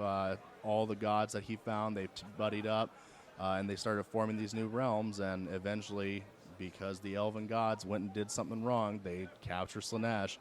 Chaos and Archeon went, oh, what's that over there? And that's where we transitioned to the war against Chaos. So it's the elves' fault. Yeah, basically everything was going well. Everybody was in secret, and Sigmar said, no, don't do this. We're not ready for this fight yet. Fight back, we're going to wait, hold off. But the elven Right. gods went, no, because that's what elves do. They had that arrogant, hey, no, we know what's best. We're going to take it now. And Tzeentch may or may not have had a little bit of a, hey, Right. guys, Right. like, I know how to do this. Right. And they captured Slaanesh, which if a chaos god suddenly goes missing, the other Yeah. gods are going to notice. Kind of pay attention, right? Well, it's interesting too because the latest piece of art where the bindings of Slaanesh appear to be crumbling. Yep, and she's hiding it, and that's terrifying. If Yeah. you read the story in the Head Knights of Slaanesh, Uh huh. Slaanesh is using what's going on in the mortal realms to cut at the bounds to Right. get rid of certain ones, and then immediately she'll make a fake chain. Oh Right. no, I'm still imprisoned. I'm Right. still 100% imprisoned. Don't look over here. I'm still in prison. Right, What are you right, looking right. over here for? Yeah. Look at the birdie. Look at Yep, the birdie. look over there. Yeah. But I think it says that Teclis is kind of sensing it, Right. but he doesn't know exactly what's going on because, again, he'll go there and be like, nope, chains are still intact. Right. Something's up, though. Right. So, yeah, the Chaos Gods look and they see, holy crud, look at what they've been building behind our backs. So Archeon, being Archeon, does it out of his own will. He goes, Sigmar's still alive. That's the god that betrayed me. Right. I'm going to go tear everything he loves down. Right. So that begins the war against Chaos. Okay. And everything's going 50-50. There's some epic battles, and then Nagash doesn't show up. At the last battle, Nagash doesn't show up. Suddenly you don't have all the dead people helping secure your flank, and all the gods split. Sigmar throws his hammer at Archeon because I'm not going to risk this fight. This needs to be a cut the head off the serpent. Right. Throws Galmaraz at Archeon, goes right through him. Teehee, Zinch gotcha. Right. And the hammer gets stolen from Sigmar. Right. So at that point, Sigmar goes, you know what? I don't have the strength to fight this without my hammer. I'm still a god, but that's the skull that's the smasher of skulls. So he comes back, shuts his ears shut, and basically says, hey, I'll be back eventually, guys. Hold out as long as you can. Right. So in the intervening time after that, the realm gates are created. The realm gates already existed. They already exist. Yeah. But they get like blocked off and corrupted and things like that, right? So so from the 8 points, Right. which used to be the all points, it Yep. becomes the 8 points. Becomes Archeon 8 puts a stronghold there. Right. Chaos starts seeping out of there because I think, like I said in the Warcry episode, there's basically a portal to the realm of Chaos right above the Varen Spire. Right. So Chaos starts seeping into all the realms, and the gods each basically pick their own realm. Right. Khorne goes for the realm of fire because it's Khorne, and he has to be heavy metal all the time. Right. Zinch goes for the realm of metal, which is the other kind of heavy metal. Right. Slaanesh is gone, so nothing for her because the elves still managed to hide away with that one. And Nurgle goes for the realm of life because he loves that stuff. Right. Life endures. Right. There's a cool story in the Realm Gate Wars with the Stormcast kind of tentatively teaming up with the Sylvaneth to try and fight Nurgle in the realm of life. Yeah, and the Sylvaneth are interesting with that because they're just bitter. They hate everybody at this point. It's like, you shut the doors, you left us behind, and then they're mad at the elves, that the Wood Elves were the Wanderers because they left them behind too. Right. All the people left, and they weep for the human tribes that were lost, and they died fighting them, but they're so bitter about it all now. Right. So so that kind of brings us to so then how does the Stormcast then start? So Sigmar basically gets the idea from Chaos. Basically, normal human beings, I've seen this war. Normal people don't win this war. Right. We need something better. We know where it came from. It's very much not a knockoff, but an evolution of the kind of Space Marine idea from 40K. Right. But they do it in a different way where Sigmar goes, what if I gave normal people my essence? What if I basically made demigods, an army of demigods? Right, but he has to wait basically until they die because he uses their soul as part of the... Yes and no. So what you said is 100% right, but it's more Sigmar's kind of foibles where you can't just be, I'm going to grab this guy over here off the street. It's, that guy just lost his entire family to chaos and he's about to die, but he's still fighting and not cowering in fear. I want that guy. He's hand selecting people. Oh, absolutely. Yeah, and again, some cool stories about guys who were quote unquote bad guys who get selected by Sigmar as well. Yep, one of my favorite ones is I'm blanking on his name right now, but he's the Lord Celestant of the Hallowed Knights. Right, the Hallowed Knights have a lot of those guys. Yeah. He was a doctor, and his people were infected by Nurgle's plague. Right. And in the end, he basically had to take a candelabra and start beating these zombies away to try to defend his people and try to stop this plague, but he never gave up. Right. So at that point, Sigmar went, that's the kind of guy I want. Right. And yeah, because one of the Lord Relictors is formerly kind of a bad guy. Yeah, no, there's a few Chaos guys, people that used to be Chaos worshippers in there too. Right, exactly, yeah. But because they had something about them made them stand out, and Sigmar said, no, I'm good with y'all. Yep. Yeah, so okay, so then at what point in the story does Age of Sigmar first edition kick off? So we're at the end of the realm of the Age of Chaos. Things are basically the 11th hour. It's all about to be done. Azir's the only realm that's left fully untouched. Uh-huh. And Sigmar throws open the gates. The time has come, to enact this plan. The time has come to take the war to chaos. That's when he starts deploying the Stormcast Eternals. And he chooses several key areas that he knows that allies will be in waiting for him. So he goes to the Realm of Life, right, looking for Alariel. He basically sends people everywhere that the other gods might have been to try to rally everybody again around the Stormcast, right, to give him that punch to push chaos onto the back foot. And that's something that's beautiful about Age of Sigmar is finally we don't have chaos on the offensive. Right, it's they're on the defensive. Guys. Right, Yeah, the chaos the is on the guys defensive. Yep. Yeah. So that's very interesting. So that's when Age of Sigmar First Edition starts. Yep. And so we see that First Edition starter, which is Stormcast Eternals versus Khorne Bloodbound. Khorne Bloodbound.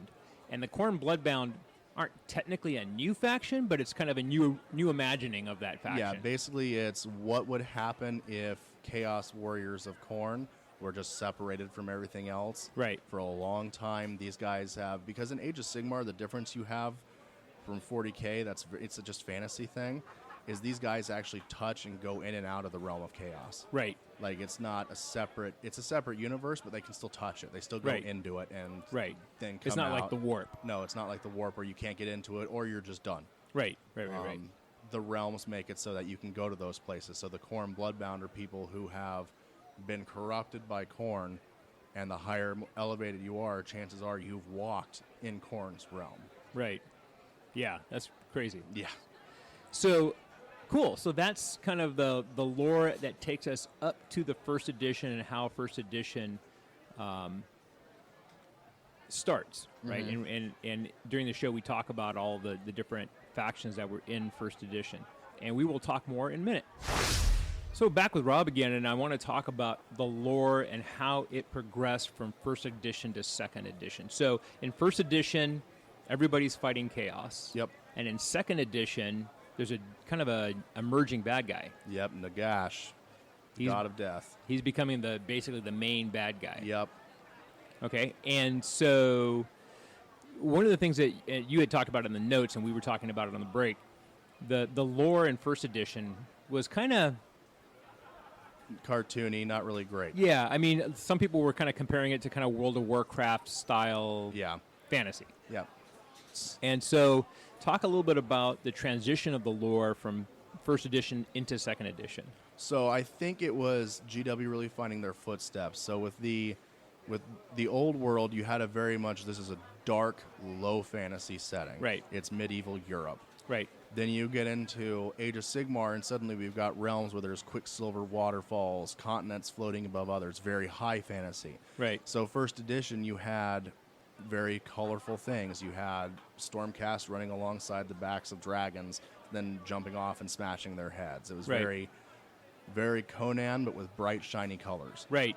Yeah. No, I remember I listened to, I think, all of the Realm Gate Wars books. Yep. Yeah.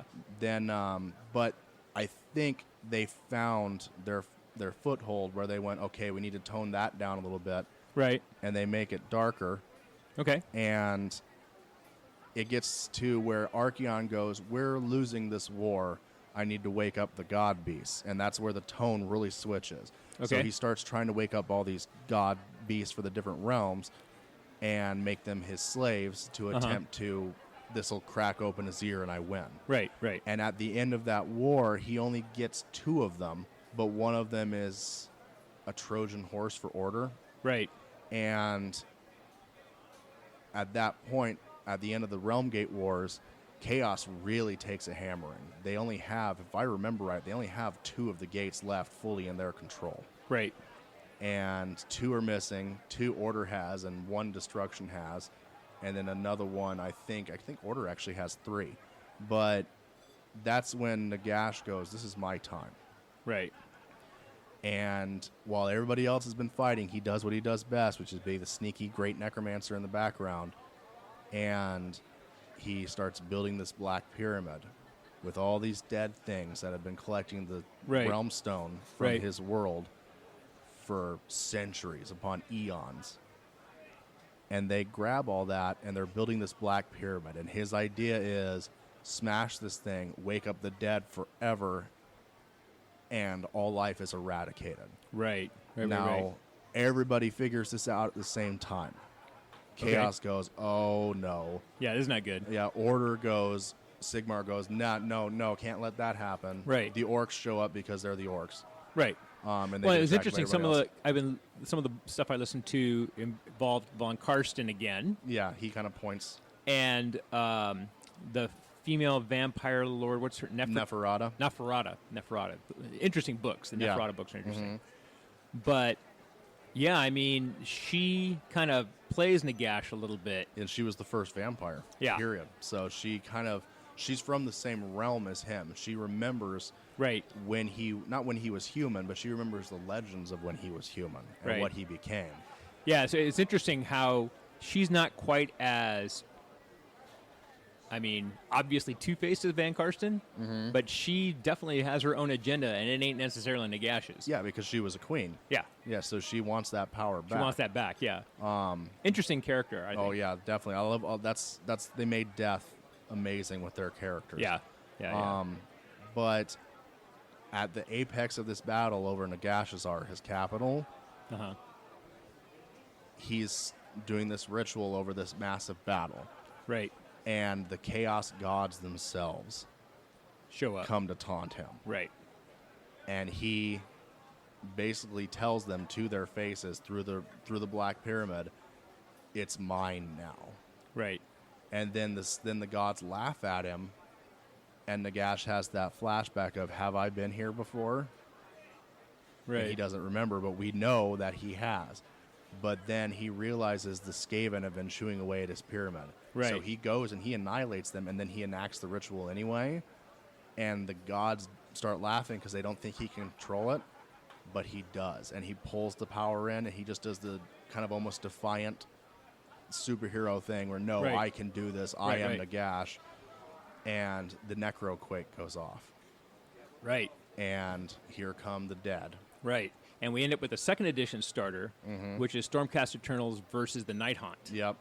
And we talk about this in the episode, but we talk about how the Night Haunt, it's like a total reimagining of death and kind of the negative space models. It was really cool Yep. to see them come yeah. out with the way they kind of reimagine death. Yep. It's not just zombies and skeletons.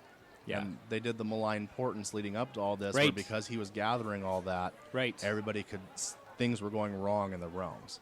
Yeah, and it's interesting too because so they did the end times, and people are like, "Yeah, you're not ending everything." And then they did malign portents, and people were like, "Oh wait, okay, now what's going on? What's going on?" Yep. But they also did that with Gathering Storm, right? Uh-huh. Going from 7th into 8th, Yep. and then the Indomitus Crusade, the Indomitus stories going from 8th into 9th. So I think it's kind of cool how they tie the lore into the transition. The kind of the worlds are transitioning at the same time that the rules are transitioning. Yep. And so I think that's kind of cool. No, it is. It definitely is, because think it it's kinda prepares you with the rules in those books and the stories and where we're going into the next edition. And it kind of enables them to do more stuff with the rules to better kind of associate with the lore, and they can write lore to associate with the rules they want to use. Yep. So it's a very synergistic thing to do, I think, and it's interesting. You don't really think about that necessarily, about the lore driving the mechanics or back and forth, or the mechanics driving the lore, but you can actually do kind of a hand-in-hand thing as you go from edition to edition. Cool. All right. Well, when we come back with Rob later in the show, we're going to talk about the lore and as it goes into the future. And we're back, and we're talking about 5 years of Age of Sigmar, and now we are looking into the future. Justin, on Lords and Heroes, what do we call it when we look into the future? We sometimes call this thing the scrying pool, The where we Scrying all Pool. put on our tinfoil hats and look into the future. So let's scry into the future of Age of Sigmar. We'll talk about some of our individual scrying, but let's talk about just in terms of Age of Sigmar. What do we see in the scrying pool? What's coming up? What do you see in terms of the future of Age of Sigmar, Justin? Well, two things, a few words. Slaneshi shenanigans. Yeah. We're starting to see some Slaneshi lovin' coming, Yeah. More and some shadowy elves with Warcry. Yeah. Yeah. it So seems- the Canaanites, are coming in hot, and Yeah. so this is a good time to talk about Warcry. So good. And Warhammer Underworlds on some levels. So Yeah. Warcry to me felt like the studio had too many fantasy ideas that it just overflowed, so they created a new game for them. Yeah. Sure. Well, I think And we're okay Well, I with mean, it. I think they took the yeah. But they took the idea of the 8 points, right? And it became the all points, or the all points became the 8 points as this Right. kind of focus for chaos. And they, it's this idea of people who are trying to gain the attention of the chaos gods and also just trying Yeah. to survive. right. And they used it as a great kind of Canvas. environment, Yeah. a canvas for what is, in my opinion, a fantastic skirmish game. Yeah. Just a fantastic. skirmish Cannot game. wait to play that. It- I it- still haven't played it. I cannot wait. I It's the best. that surprises me. You have not played it. It I know. is such a good game. know. It is. Such a good game. I got with the a- with I an picked up the amazing Corvus campaign Cabal, system. so I have a warband. I just got to build them. It's a good warband. Well, you have enough fantasy miniatures and AOS miniatures. You actually have a warband. You just don't realize it. That reminds me. After we finish recording, I'm going to go to Herrick Games and Hobbies, and I'm going to order that damn rule set because it needs to happen. And Herrick Games and Hobbies actually is a great place to order stuff from Games Workshop right now, because during the month of September, they're donating all their proceeds to charities that are dealing with the wildfires and other natural disasters. Yeah. Cool. One of the owners of Herrick Games got evacuated from his house. Oh. And Yeah, at Sky first was. thought his, Yeah. luckily his house did not burn down, but it came awful close. And from the Oakland Hills fire, I know that feeling very well. I can only imagine. I My can only parents imagine. get back this last one. They're in a hotel. We were, I was on the top of the roof of this house with a water hose spraying it down, and I could see the trees catching on fire across the cemetery that was behind our house. Yeah. And the cop driving down the street saying, "Everybody has to leave. Everybody has to leave." And 3 different times that day, we heard that our house had burned down, and it didn't. But just going through that emotional roller coaster, it's a horrible feeling, and I just, my heart just cries for folks who have had to go through that and lose. Yeah, all listening their to the latest lives. Splinter Mind podcast with Brian and Alex was like, he must have mentioned fire that episode about 489 times, Yeah. but how can you blame him? Yeah. It's Well, he wasn't then- talking about things that were sexy and setting them on gasoline on fire. He was No, talking about no. legit fire. no legit fire. Yeah, it's Yeah. just it's surreal. So yeah, guys, check out Herrick Games. I mean, they're Yep. really awesome online kind of. They have a location in Virginia, but like an actual store, but they're mostly online. And just this Yeah. guy's an awesome guy. And yeah, check him out.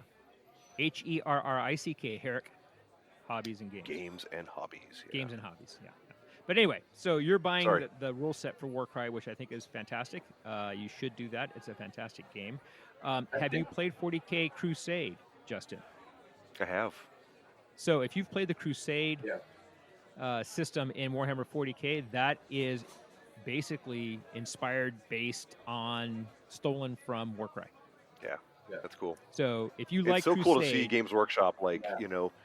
the games feed each other and they pick Oh, off yeah. each other. And they've been of doing that course, for years. Yeah, right? and fantasy's always the kind of test monkey, but Right. we're okay with that.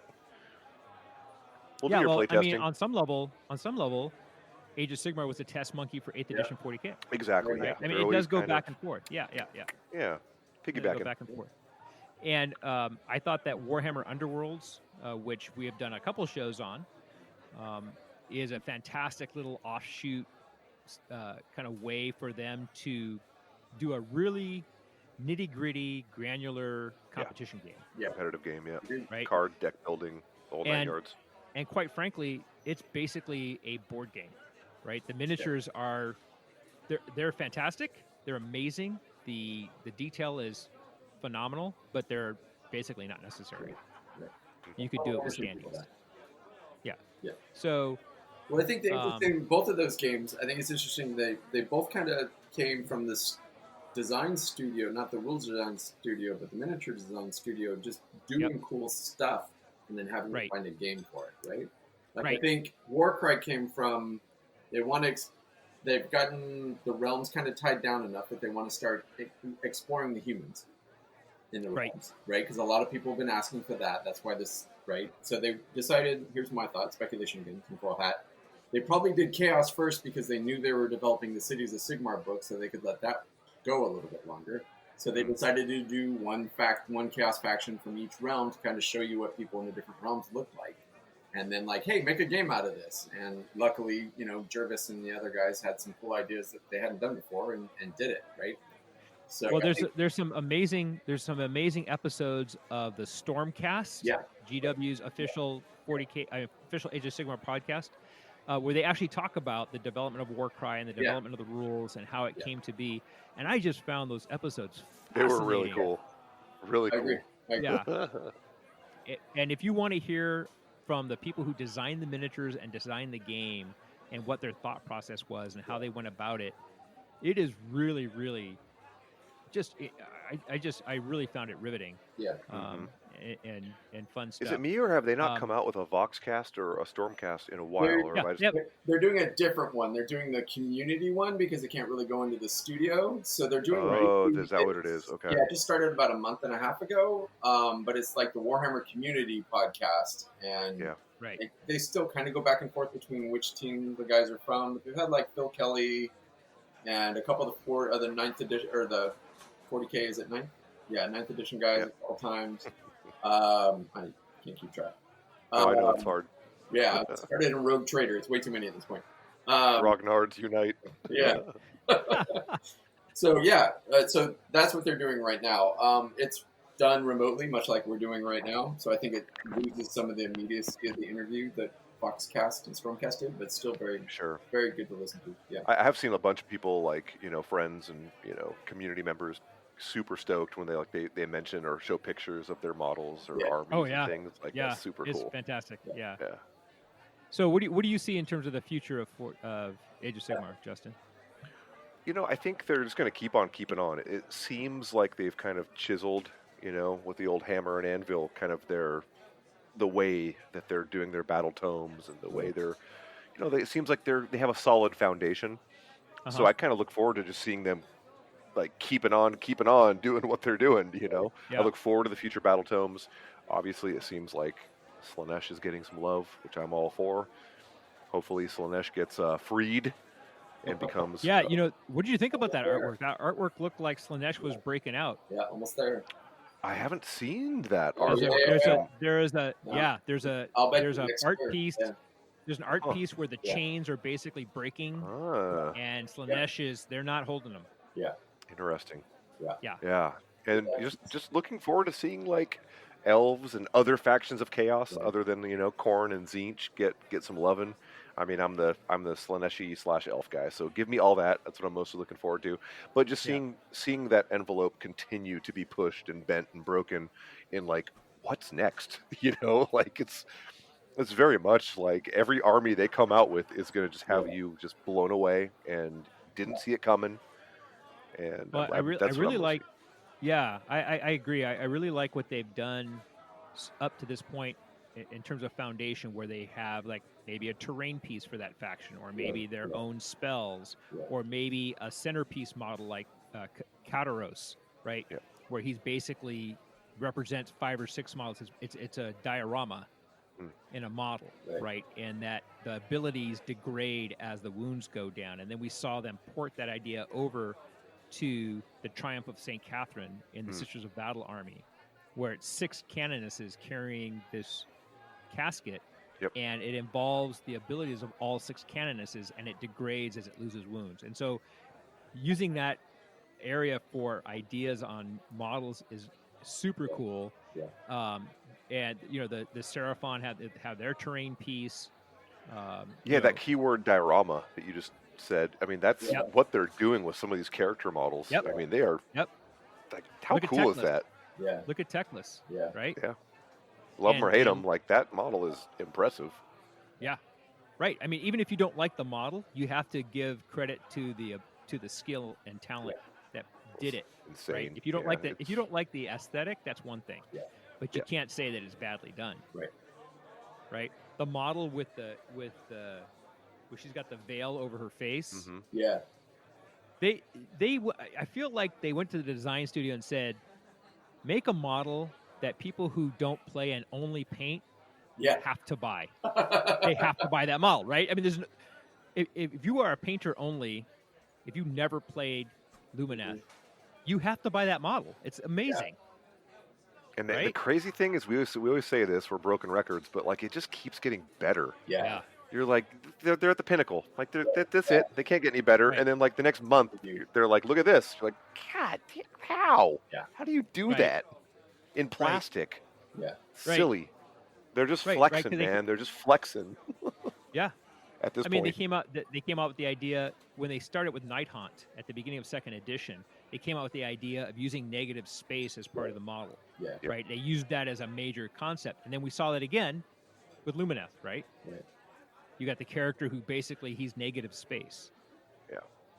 Really, I mean, it's just they really are firing on all goals. So Justin, you're just looking at them keeping on. Is there pretty much? And you talk about you talk about the Canaanites and the Slanesh. What else do you want to see coming? Man, so I'm kind of confused because when I initially saw those models, I thought like, okay, here's Malarion's boys. Yeah. You know, like here are the Shadow Elves. But it turns out they're Canaanites. Like I just want to know more. Yeah. And then that makes me want to know more about what Malarion's all about and what his elves are going to look like. Like holy crap!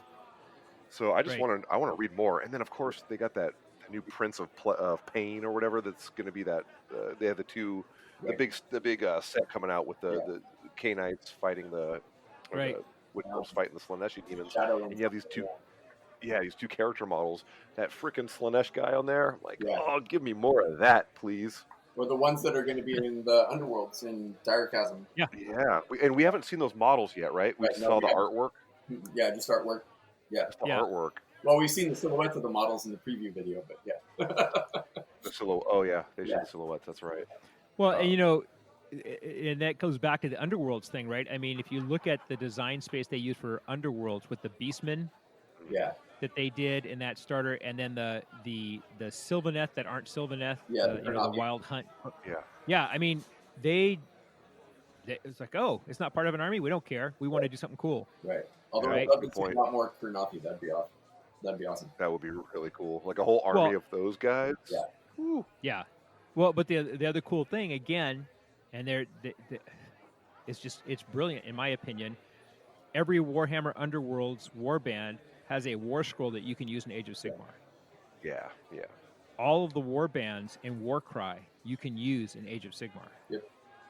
Right? And so, you get somebody who loves Magic the Gathering and you say, hey, I've got this board game that is very Magic the Gathering, but it's got some miniatures, and the miniatures are really easy to build. You only get 3 or 4 of them. Mm-hmm. And they start playing that game, like, man, these miniatures are amazing. Yeah. You know what's really cool about those? You can play them in this game where you only have like 7 models, 8 models. Yeah, the crossover. Warcry. The crossover that the company has worked in. Right. Is I mean, we're going to do a whole episode on that. We've got it all planned out, and the notes are all written, but the damn pandemic hit us. But yeah, I mean, I think it's brilliant. So, Anthony, into the future of Age of Sigmar. Yeah, what would you love to see? What are you looking at? I'm excited to see them get out of the 8 points with Warcry, which I'm pretty sure they're going to do at some point. Yeah, I think they already said they are. Yeah, and they're starting to a little bit, right, with the Canaanites and stuff like that. That'll be interesting to see. Like I said, the cultists of order, right, or the cultists of destruction, or whatever on the different ranks. That would be very interesting to see. And I know I'm going to be the minority voice here, but I want to see the next Stormcast chapter or Chamber Open chapter.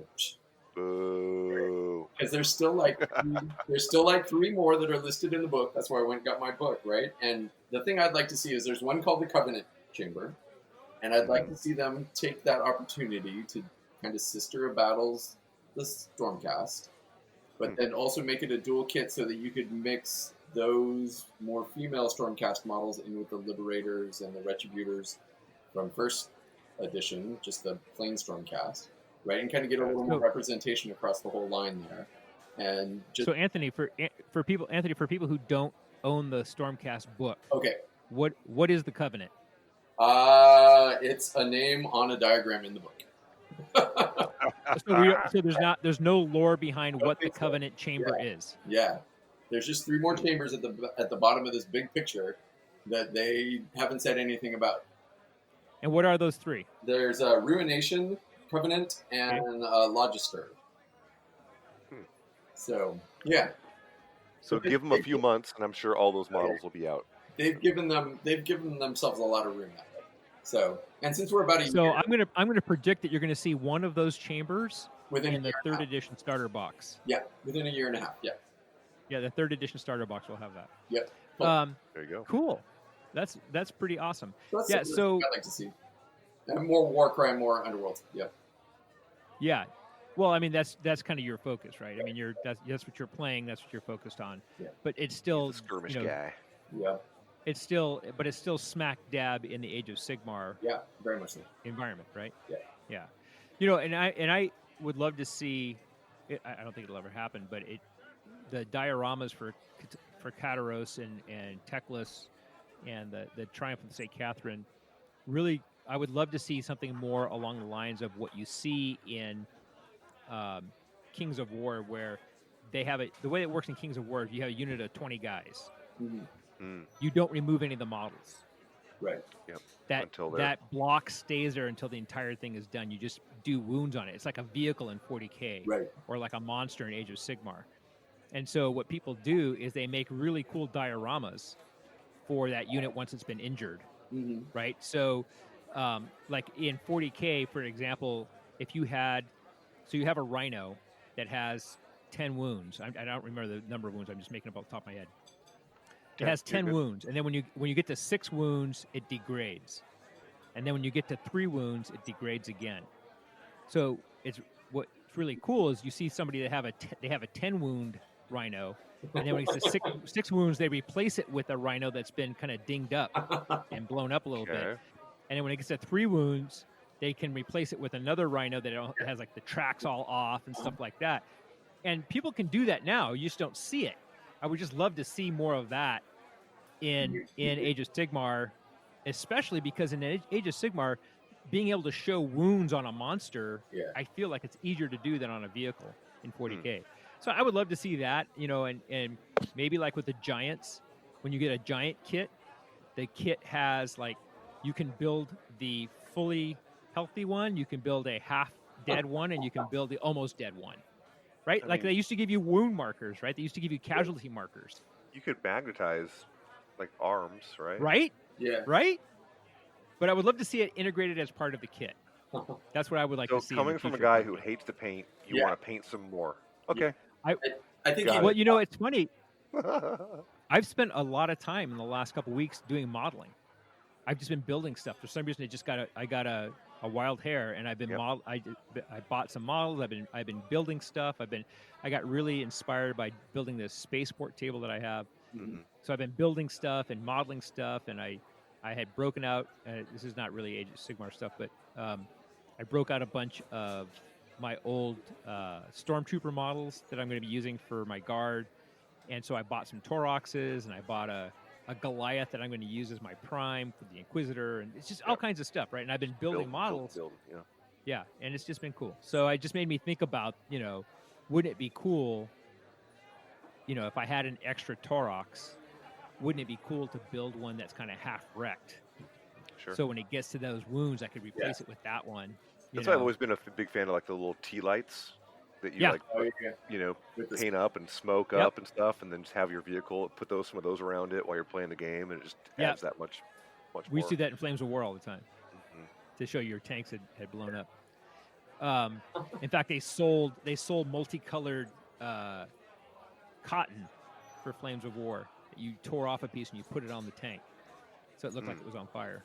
You could probably really easily do some not magnetization of limbs, but you could almost make like blood effects using UHU glue and stuff, and then put a magnet in those. So like your giant, as he's streaming forward, has like blood pouring out of him and stuff. Yeah. As he takes damage. I don't know. It's such a fun hobby, right? Stuff like that. Yeah. Where there's a will, there's a way, right? Get out there, Will Hahn. Let's see it. Yeah, Will, get on it, bro. Yeah, no kidding. Yeah. So the future of Age of Sigmar, yeah, K-Knights. I really want to see K-Knights. I want to see what they do with that. I'm not so sure about the Dire Chasm, which is the new Yeah. season of. It's the new season of Underworlds. I can't wait to see those models, man. Yeah. The Lumineth are Slanesh, gonna be Slaneshi warband awesome. and the Lumineth, right? Yeah, they're doing Lumineth. Yeah. The leader Yep. dude has an owl. Come on. Like, you know, Yeah. a dude with an owl. Just based on the art, I was like, I'll be buying that. And I'm not a big fan of Underworlds personally, but the models for all those warbands are phenomenal. Yeah. Right. Well, and see, I want to be able to. I want to play the guy with the owl versus the Stormcast guy with the eagle versus the warband. The warband that has the dog. You have the a bird warband off. that has the cat. So yeah. Anyway. Speaking of birds, for those of you that love weird music, there's a band called Hatebeak, and it's a metal band that has a parrot lead singer. Awesome. That sounds great. So okay, if you're bored, you've been drinking too much White Claw and vodka. You're lying right now. No, I'm good. Not nearly enough. Hatebeak. Check them out. Parrot. Parrot lead singer. Like they just take samples of the parrot, like screeching and doing whatever parrots do, and they work This is worse than Mike Montesa's baby metal group. It actually works. Oh my it's God. kind of weird, but That's weird. Fun fact. All right, moving along. Justin, what is in your personal scrying pool? Personal scrying pool is I'm just stuck in like the 40K loop right now. I've been actually listening to a lot of books too, from mostly 40K books having to do with nerdly things or chaotic things. I thought you were looking at Blitz Bowl and Blood Bowl. Oh, personal, right. Your personal scrying pool. I forgot about the new Blood Bowl. How could I have forgotten about the new Blood Bowl edition coming out? Yeah, because it also comes with a new Blitz Bowl edition. Yeah, new Blitz Bowl, which I'm excited for too. But I haven't played Blood Bowl in so long that I'm kind of I'm more excited about the new Blood Bowl edition to see. And I've kind of looked at some of the rumor mill of what they've changed and stuff, and I am super excited for new Blood Bowl. I cannot wait because I haven't played. You know what I'm excited for in new Blood Bowl is the new Lizardman team. Like the actual models. Yeah. That came out a while ago. Yeah, pick them up. No, did they come out a while ago? Yeah. They do lizards. No, I thought they were in the preview as a new team. Have they already come out? You know what? It's 2020. I saw the models too. I thought they were already out, but maybe not. No, there was an Underworld's preview lizard. Oh, really? Yeah. It's one of the I'm pretty sure the lizards are out already. Warhammer warband, Underworld's warbands.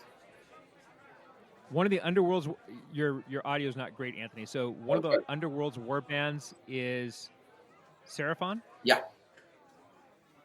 Mm-hmm. Oh my God. Yep.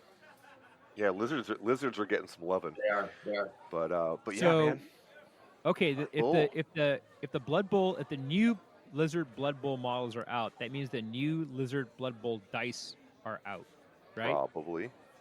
So I may be able to get Lizardman dice that I can use with my Seraphon? Probably. Ah, now we're talking. All right. Sons of Behemoth. Is that in your scrying pool? Are you buying one of those? Oh, I'm for sure going to buy one of those just as a painting project. Like they're just so cool. That just looks like a cool kit. It's probably going to be like $150, and I'm going to go, oh, yeah. Maybe I don't want one of those, but, they look cool, right? Well, if you buy it from Herrick has a at least 10 to 15% off of MSRP for all of your Games Workshop needs. So, there you go. And all their profits this month are going to charity. But anyway, exactly. Yes. So Sons of Behemoth is a palette cleanser, kind of a just a fun model kind of thing to go crazy with. I feel bad though because I dusted off my original.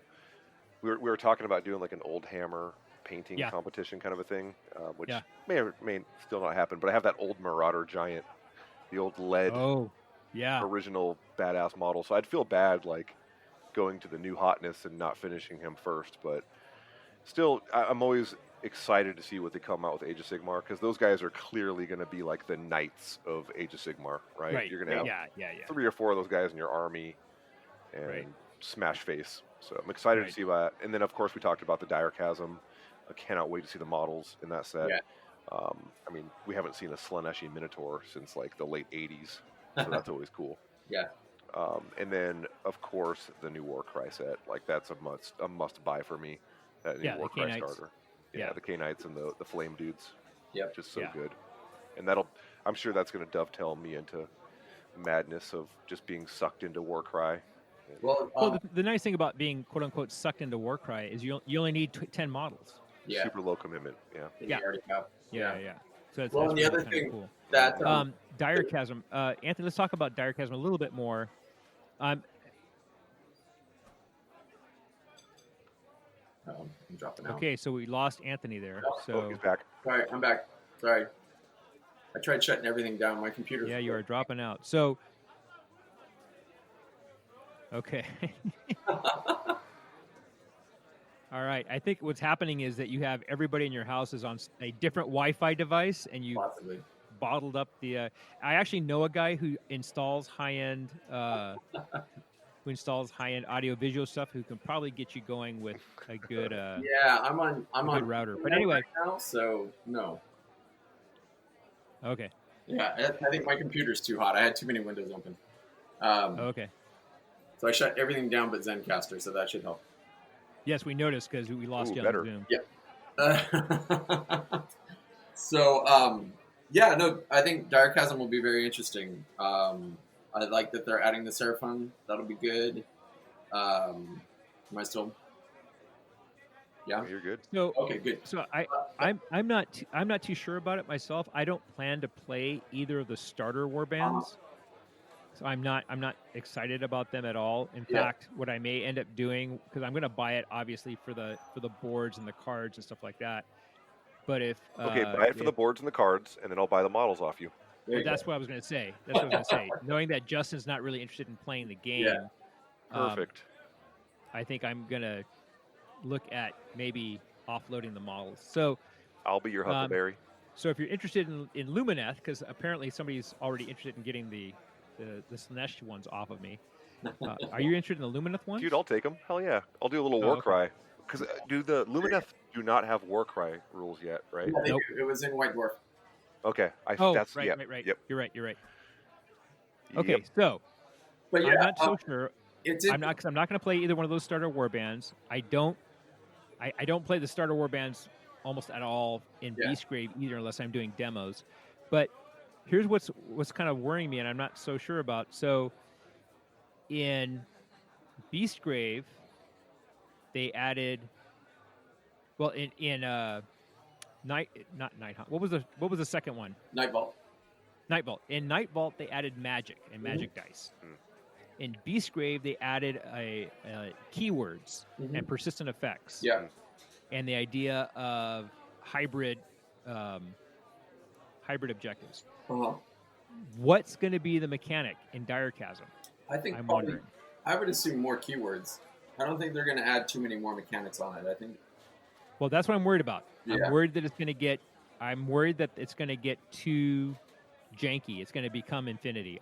That's what's really bothering me is that. Yeah, I don't think. Well, and to kind of take it back and look at the way that they've been doing things, I bet you we're not going to see another keyword like Hunter and Quarry until season 5 when they move out of Beastgrave, right?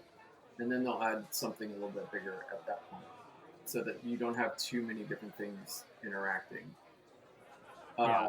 Well, yeah, because all of the Night Vault stuff is going to cycle out. Right. So you'll have Right. mostly the Beastgrave stuff, which is where they also added more kind of faction-specific things with the different tokens, right? So you have like the WOG tokens for the new orcs Right. and stuff like that. So, yeah, It's going to be interesting. Yeah. yeah, Yeah, definitely. we'll see where that goes. You know, So I the just, Lumineth are going to be super magic bros. Yeah. yeah, right. So Anthony, what else is in your scrying pool? Well, the Warcry stuff, of course. I've been trying to follow Necromunda, although every time I try and paint Necromunda figures, I get bored and stop. I don't know why. I guess I'm just on like an AOS kick right now. Yeah. which is, should just run with it, I guess. Not much else gaming. Oh, well, I was actually going to mention that another one of the Barnes & Noble's games that's just about to come out that I think it's called like Crypt Hunters. And it's basically like Silver Tower Light, where you're the easy to build castigators, Right. the three crossbow stormcast with the puppy dog, and against a bunch of night haunts. And it's basically a dungeon crawl game where one player's the night haunts, and the other one's the stormcast. And so is it Silver Tower Light or Space Hulk Light? Well, it was it looks like it was based on that one they did a while ago called Lost Patrol with the Space Marine Scouts. Yeah. Oh, there's a 40K one too. Yeah, that Lost Patrol I think is what it's called. Yeah. Another newer one I think with Space Marines. Yeah, that one didn't have the Space Marine Adventures doesn't have actual opposing figures. It just uses counters. So this. No, but I was saying they have a new one coming out. I think that has Orc and Space Marine figures, along with an AOS one, and they're really pushing that whole Barnes and Noble. Yeah, the AOS one's the one I'm talking about. Yeah. Yeah. So I think that'll be a good light game to play with my son. Which would be good. It'll be easy to paint up. I've already got all the figures. Let me know the play experience. I'll probably do the same. Pick that up.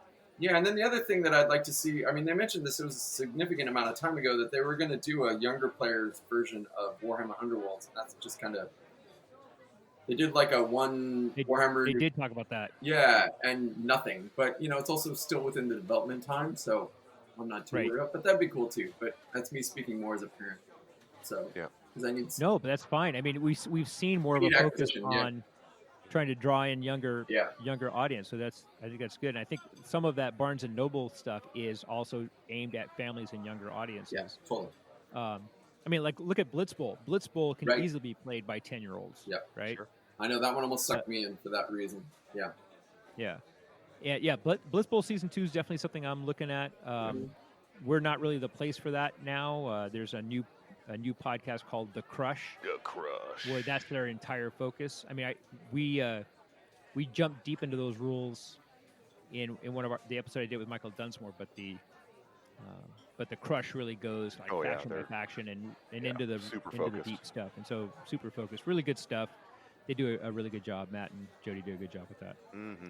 So and then for me in the scrying pool, stuff that you all talked about and that I've been jumping in on, but also, like I said, I sent off a bunch of black powder stuff to Fernando Enterprises in Sri Lanka. We'll see what's happening with those. I'm interested to see. There's supposed to be people around here that are playing Sharp Practice and Bolt Action. I'm sorry, black powder, but I don't know if it's actually going to happen or not. The COVID stuff is really kind of stopped everything in its tracks. We do have one store that is doing gaming in the store. But for me, frankly, I walked in there and there was 24 people in there at magic tables and gaming tables with no masks on and little to no ventilation in that place. And I'm like, I'm not staying in this environment at all. I got to go. And living in an area where we're seeing daily increases in both hospitalizations and deaths, I'm like, this does not make sense to me. I can't stay here. No. So that's where they were talking about playing black powder, but turns out your garage is going to be where that happens then. Yeah, it's going to be in my garage. Yeah. So. With a hazmat suit and the well, whatever it takes, I mean, whatever it takes. My in-laws are in their mid to late 80s, and so. Yeah, you can't. And we're over there every day helping out with them, so I'm not playing around with that. Stay safe, everybody. Just stay exactly. So that's what we got in the scrying pool. Yeah, I think so. Yeah. Probably 50 other things I forgot about because there's just amazing products and things coming out on the daily. There's so much stuff coming out. All right, we'll be back. And I'm back with Rob to kind of do Rob's version of the scrying pool. And so what we want to do is kind of talk about the lore and where we see it going and where the things that they really haven't talked about and that kind of thing. And I want to correct something I said before. The Indominus going from 8th into 9th of 40K, it was the Psychic Awakening. Yeah, that's what they usually go from 8th into 9th.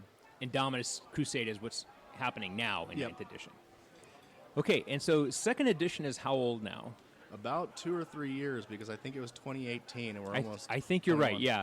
And so we would expect to see them kind of prepping for a new edition. Yep, it's coming.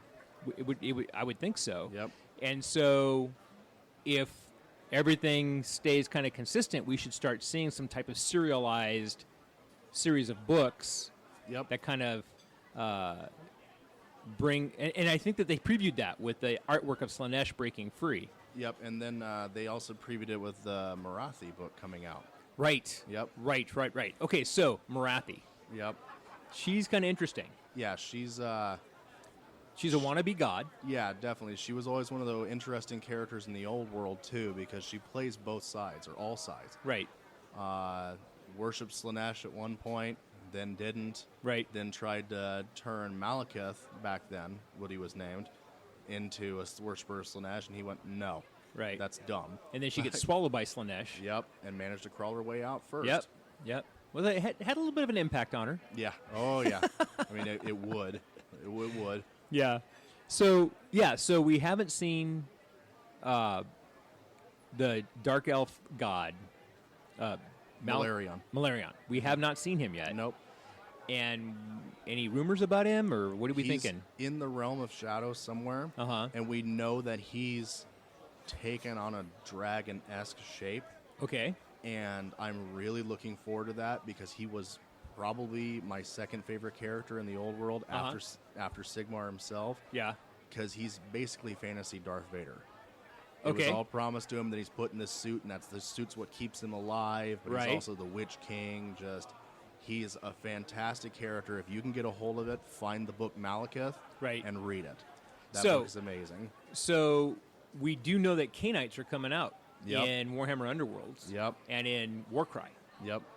And actually, the Daughters of Cain Underworld's warband is out, Yep. but they don't really refer to them as Canaanites as such. But in Warcry, they did refer to them as Canaanites. Yeah. There are more male models that we haven't seen, kind of Shadow Warrior kind of look to them. Yep. So is this presaging the return of Matharion? I'm really, really 50-50 on it Uh-huh. because I don't know if Malekith would waste his time worshiping an old god or dead god, Uh-huh. and we're just taking over the mantle himself because he was always that guy. Right. But I think we might be seeing a bridging point Yeah. where we see that these are elves who kind of follow Marathi, But but kind of are don't. ultimately loyal to Malekith. Malekith, yeah. In the end, I'm really interested to see where that goes because as soon as that elf army comes out for him, it's Yeah. going to be a bad day. So for it's me. going to be you think it's going to be a big dragon type model, kind of like Marathi is this big serpent model. Yeah, I think he's going to take his old model with the armor and the horns, Yeah. make him about the size of Nagash, and give him dragon wings and Yeah, scales. And I expect it's going to be a huge yeah, model because you had the Celestant Prime and you had Marathi and Yep. Nagash, and he's going to be amazing. Mhm. So we haven't seen him. We haven't seen Tyrion. Yep. Do we have any kind of sense of him? I know he and Teclis argued. Yes. Because, Well, yeah. They always have. They always have, but Teclis really did something bad this time, and Tyrion kind of went away. But then they said he came back and he taught the Lumineth their martial skills. Right. But it also says that he has his own force, Right. and I'm wondering if they're going to do that because that would be two armies from the Realm of Light. And I would almost hope Yeah. that maybe with these Elven books coming up, maybe we got ourselves an Elven God Civil War brewing, and that may be what Slanesh is doing. Oh, yeah, it's pitting the elves against each other. Yeah. Well, that makes sense. I mean, Yep. that would make a lot of sense. So, who else have we not seen that we would kind of expect to see? I hope in the future we get Gorka Morka. Gorka Morka, yeah, Yep. that's right. We haven't seen Gorka Morka. I am too focused on order and death. Yeah, Yeah. It's a maybe, maybe not, but I really hope eventually we get to. They've kind of nodded at who the Celestant Prime for Sigmar really is. okay. And Oh, right, yes. Yeah, who he is. I'm hoping it's Karl Franz, but I'm probably wrong. Yeah, But the big one I really hope they bring back is honestly Sigmar himself. That's right. We have not seen a model for him or any kind of no. representation on the table. And And we have Nagash. Yeah, and Celston Prime is great. Don't get me wrong. I know everybody's yelling at me that he has Gal Moraz, but I hope eventually the God King himself goes, you know what? Everybody else is out there. I got to go teach somebody some business here. Yeah. And honestly, in the fluff, too, because he's kind of taken that back. We haven't seen him really heavily since the beginning of second. In first edition, Sigmar was go here, go this, do this, and go here, he hasn't really been present. Really shown. Yeah. Right. So he's going to basically pull a Thor and tell Captain America, give me my hammer back. Yeah, exactly. It's time to go. Okay. I hope so. Or he makes his own axe with Groot's arm. Yeah, right. Sorry, I'm crossing the streams here. So, okay, so you're thinking, so as we head down the road here, kind of looking into the scrying pool, you think we're going to see Malekith and or Tyrion and or Sigmar? I mean, do you see any of these coming back during second edition, or you think that's going to be part of third? I think if we see, because the Elven book's coming up, I think the last one, if I had to bet money, the last one would be Malekith. And that's when the model hits, and that's when something cataclysmic happens. Right. And then third edition. And so we're going to basically expect to see a series of books. Yeah. Kind of like Psychic Awakening and more Malign Portents and all that stuff. Yeah. Okay. Well, yeah, I mean, Elven Silver War. Yeah, definitely. So you've got Marathi, Malekith, Tyrion, and Teclis. Yep. And don't be surprised. And Ariel. Alariel, yep. Alariel, I mean. Yeah, no. Don't be surprised if by the end of this book, and I really hope it finally happens, Malarion just grabs Marathi, and I don't want nothing to do with you. So what about the Wanderers, the Wood Elves? I think they are firmly under Sigmar at this point because he opened his cities for them, let them in, and they've been serving under him since. So that's why they're in the cities of Sigmar. Yeah, they've worked for him since he let them in. So we're not going to see kind of a Wood Elf equivalent. We might. That would be something cool if they could do that for like the Alariel book. Yeah. Because if we saw some of the Wanderers basically fall on their knees and be like, hey, forgive us, we'll come back. Right. Because that was one of the things that kind of struck me was that when Age of Sigmar started, the Wood Elves had no elves. No. And I was like, oh, this is, you want to read about that and find out, well, how come there's no elves in the Wood Elves? Which is funny because the Sylvaneth still revere the ones that died fighting for them with the Tree Revenants. Right. They take on their shape to honor the ones that died for them. Right. Yeah, so you kind of get these hybrids. Yep. Yeah. Interesting stuff. All right, well, that's kind of Rob's view into the scrying pool. Rob, I really want to thank you so much for talking lore with me and kind of filling in the gaps for episode 20. And I know that you and I will be talking again because somewhere down the line, you and I are going to be doing an episode about the game we're about to play. Fantastic. Batman. Atomic batteries to power, turbines to speed. Yeah. And we're back, and we want to talk about some final thoughts. But before we do that, I want to talk a little bit about all these places where we go to record our shows. So we typically, when we don't have pandemic things to worry about, Justin and I, or Anthony and I, or Rob and I, or Michael, whoever's recording, we usually go to a pub, a bar. That pizza place that we found was awesome. Can't wait to go back there. Yeah, that place was Rob and legit. I went to a taco joint that was not bad either. Although they didn't have beer, I didn't like that. No, I missed the Trappist. Yes, the Trappist was. We never really said where we were. Yeah. And that's the reason is because what we do is we use pubs that are suggested by viewers or listeners. Some of them were suggested by us that we came up with, and then we asked folks for their input on names of places to visit. And so for many of our episodes, we use the name that was proposed by a listener. Today we are in the Alpints because we are coming from realms unknown, and the Alpints was suggested separately by two different people. Came up with the idea. Bart Kerstetter and Anthony and my friend Mark Stone suggested Clever the name. Alpints. Clever name. Yeah, yep. I don't know what Bart does, but Mark's a teacher. Those teachers are pretty smart. They tend to be smart. Yeah. They tend to be kind of smart. And so what we did was, for the last 10 episodes, since episode 11, we've been running a contest. And you had to listen to the end, all the way to the end of the show to hear about the contest. And the contest was suggest a name. And if you suggest a name that we like and put into the list, it doesn't even have to have a name that we've used yet, just as long as you propose one that we like, that you can be entered to win a prize, an item from teespring.com, as long as you are in an area that they deliver to, because I'm not going to package something up and send it to the moon. So if you are in Teespring's service area, which I think they have both EU and US service, then you are eligible for this contest. And so, as is the case with all gamers everywhere, just like everybody finishes their Armies on Parade board 2 hours before the store opens, and you see people on the airplane flying to Adepticon painting the end of their army. Never. Yes. So many posts on social media of guys painting in their cars in the parking lot at LVO. So, same thing happened here. We've had this episode running for 10 episodes, which for us is over 10 months. And of course, when I put up the post 2 days ago saying, oh, you have until Friday at noon to suggest something, I got a flood of suggestions. The floodgate opens up of procrastination personified. And some really good stuff. There's some really good stuff. And like Will Boatman came up with the Just In. Yeah, I saw that one. The Just Partial to In. my heart. Yeah, that one, and the other one I thought that you would like, and then you didn't look like you did, which was The Keeper's Secret. No, I dug that one. Okay, you Maybe kind of smile. gave it a Kermit what the hell look, but you know. Oh yeah.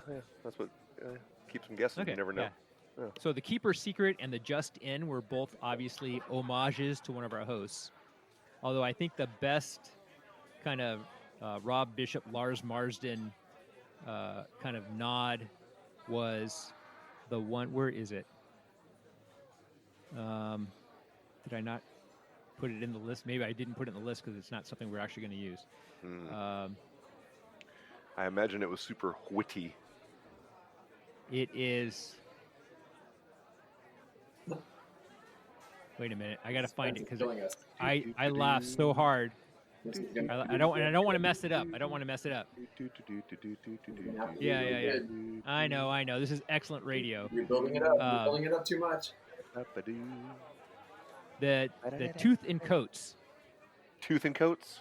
The Tooth and Coats. Tooth and Coats. The Tooth and Coats. Oh, that is a Larsism if I ever heard Is that? one. Yeah. So Robert Bishop, who's a local guy here, is also a huge pun guy, and I tagged both him and Lars in the Tooth and Coats.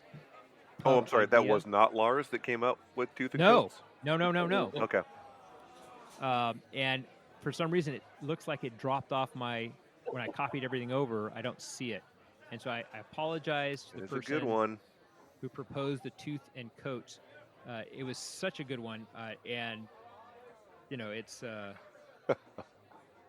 our Lord. Rest in peace. Yeah. Our Lord Duncan, right? Well, no, he's got his own. Yeah. He's got No, his he own. does. He hasn't died, but you know. No. He No has his longer own Patreon going on, and I thought it was really good. It's been really good. I am. Have you actually been following and watching his stuff? Because I've kind of not been. I haven't seen. I don't think I've seen every one of them, But a handful. but yeah. yes, I have been following him. Are you on the Patreon or just the YouTube? The Patreon. Yeah. Worth it? Yeah. Well, as much as I paint, Yeah, I guess I'm asking the wrong person. I'm doing it more because he and I have had some really great conversations, and then I took some classes from him. Yeah. I will never, ever forget the time that I met him for the first time at Adepticon in the hallway in the evening. I think it was Thursday evening. He's walking one direction, I'm walking another direction. I went, oh my gosh, you're Duncan Rhodes. You're Duncan Rhodes. And I was wearing an independent character shirt. He was like, oh my gosh, you're that guy from you're Adan from the independent characters. And it was hilarious. We were geeking out about the other guy. I felt totally unworthy to be geeked on by Duncan. Yeah. But I've taken classes from him, and he's a good guy, and somebody who geeked out about meeting me at Adepticon. I'm going to support him. There you go. So anyway, That was a big step for him to go out on his own, and yeah, that's what life's all about, right? Risk and reward, all that. Yeah, but also I think for him, and he talks about this on social media, but it was an ability for him to talk about paints that aren't GW paints, Right. and to talk about models that aren't GW models. Yeah. Sure. Because he plays a lot of different game systems. Sure. Right. Like many of us do. Yeah. And so it gave him a chance. Like he's done a lot of stuff with Star Wars Legions and things like that. And so, good on him. If he was able to come up with a way to do that and still be able to have some money coming in, then good on him, right? For sure. So, yeah. And I'm sure that he'll still be able to do things like, paint at conventions, do painting classes and stuff like that. For sure. Yep. So, anyway, yes, the tooth and coats. So, I apologize to the person who came up with that, that I cannot find it because I can't. We'll put it in the show notes. We'll put it on the community page.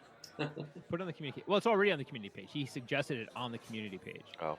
So, let's see.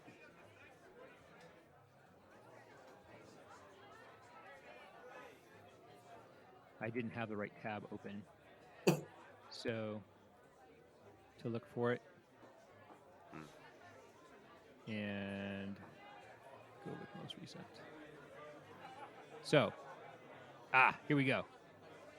This episode. In the 64 comments on suggesting. Oh my gosh. Sam Frith. Frith. Sam Frith, who is from the UK. He lives in, of all places, Nottingham. Of course he does. Of course he lives in Nottingham. The tooth and coats. So, good on you, sir. You were not the winner of the contest, unfortunately. I'm sorry, but you were my favorite. No, he was my favorite. That's my favorite one. I said it was going to be a random choice. It wasn't based on what was my favorite. That wouldn't have been fair. Let's all pitch in and send him one of those cool COVID masks. Yeah. That's the least we Yes, can do. exactly. That's right. Oh, yeah. Well, I was going to talk about that in a minute, too. But yes, since you bring it up, teespring.com, we actually do have masks. And so, yes, get yourself a COVID mask. With Also Lord's good Logo for logo. airbrushing. Less Also good for airbrushing. less Yes, there you inhaled go. shenanigans. But, so, Anthony, didn't you used to be in a band?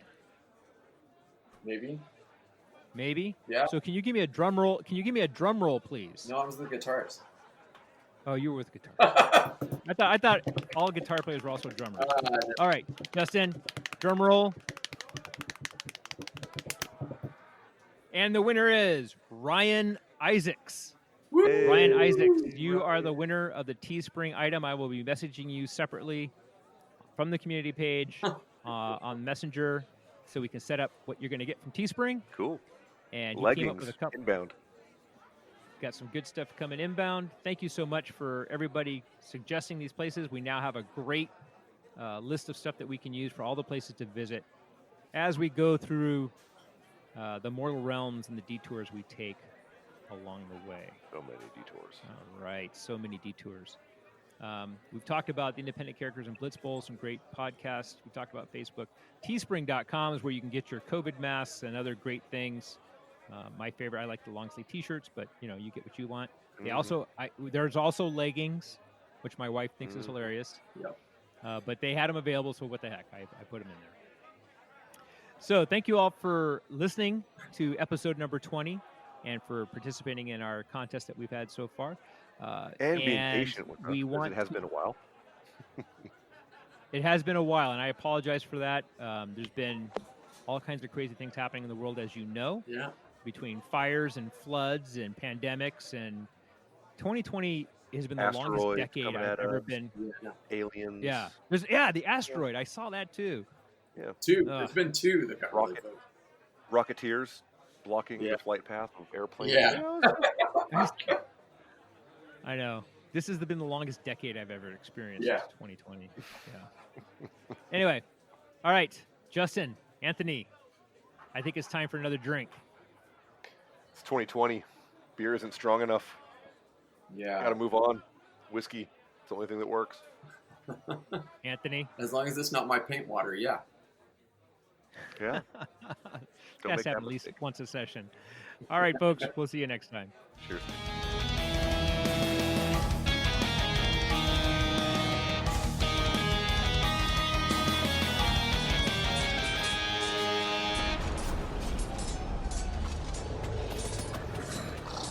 Lords and Heroes is protected under the Creative Commons license. If you have any questions about its use, you can go to lordsandheroes.com. Artwork is by valleydweller.com, and the music is courtesy of Jake Tejada. Sound effects are via freesound.com.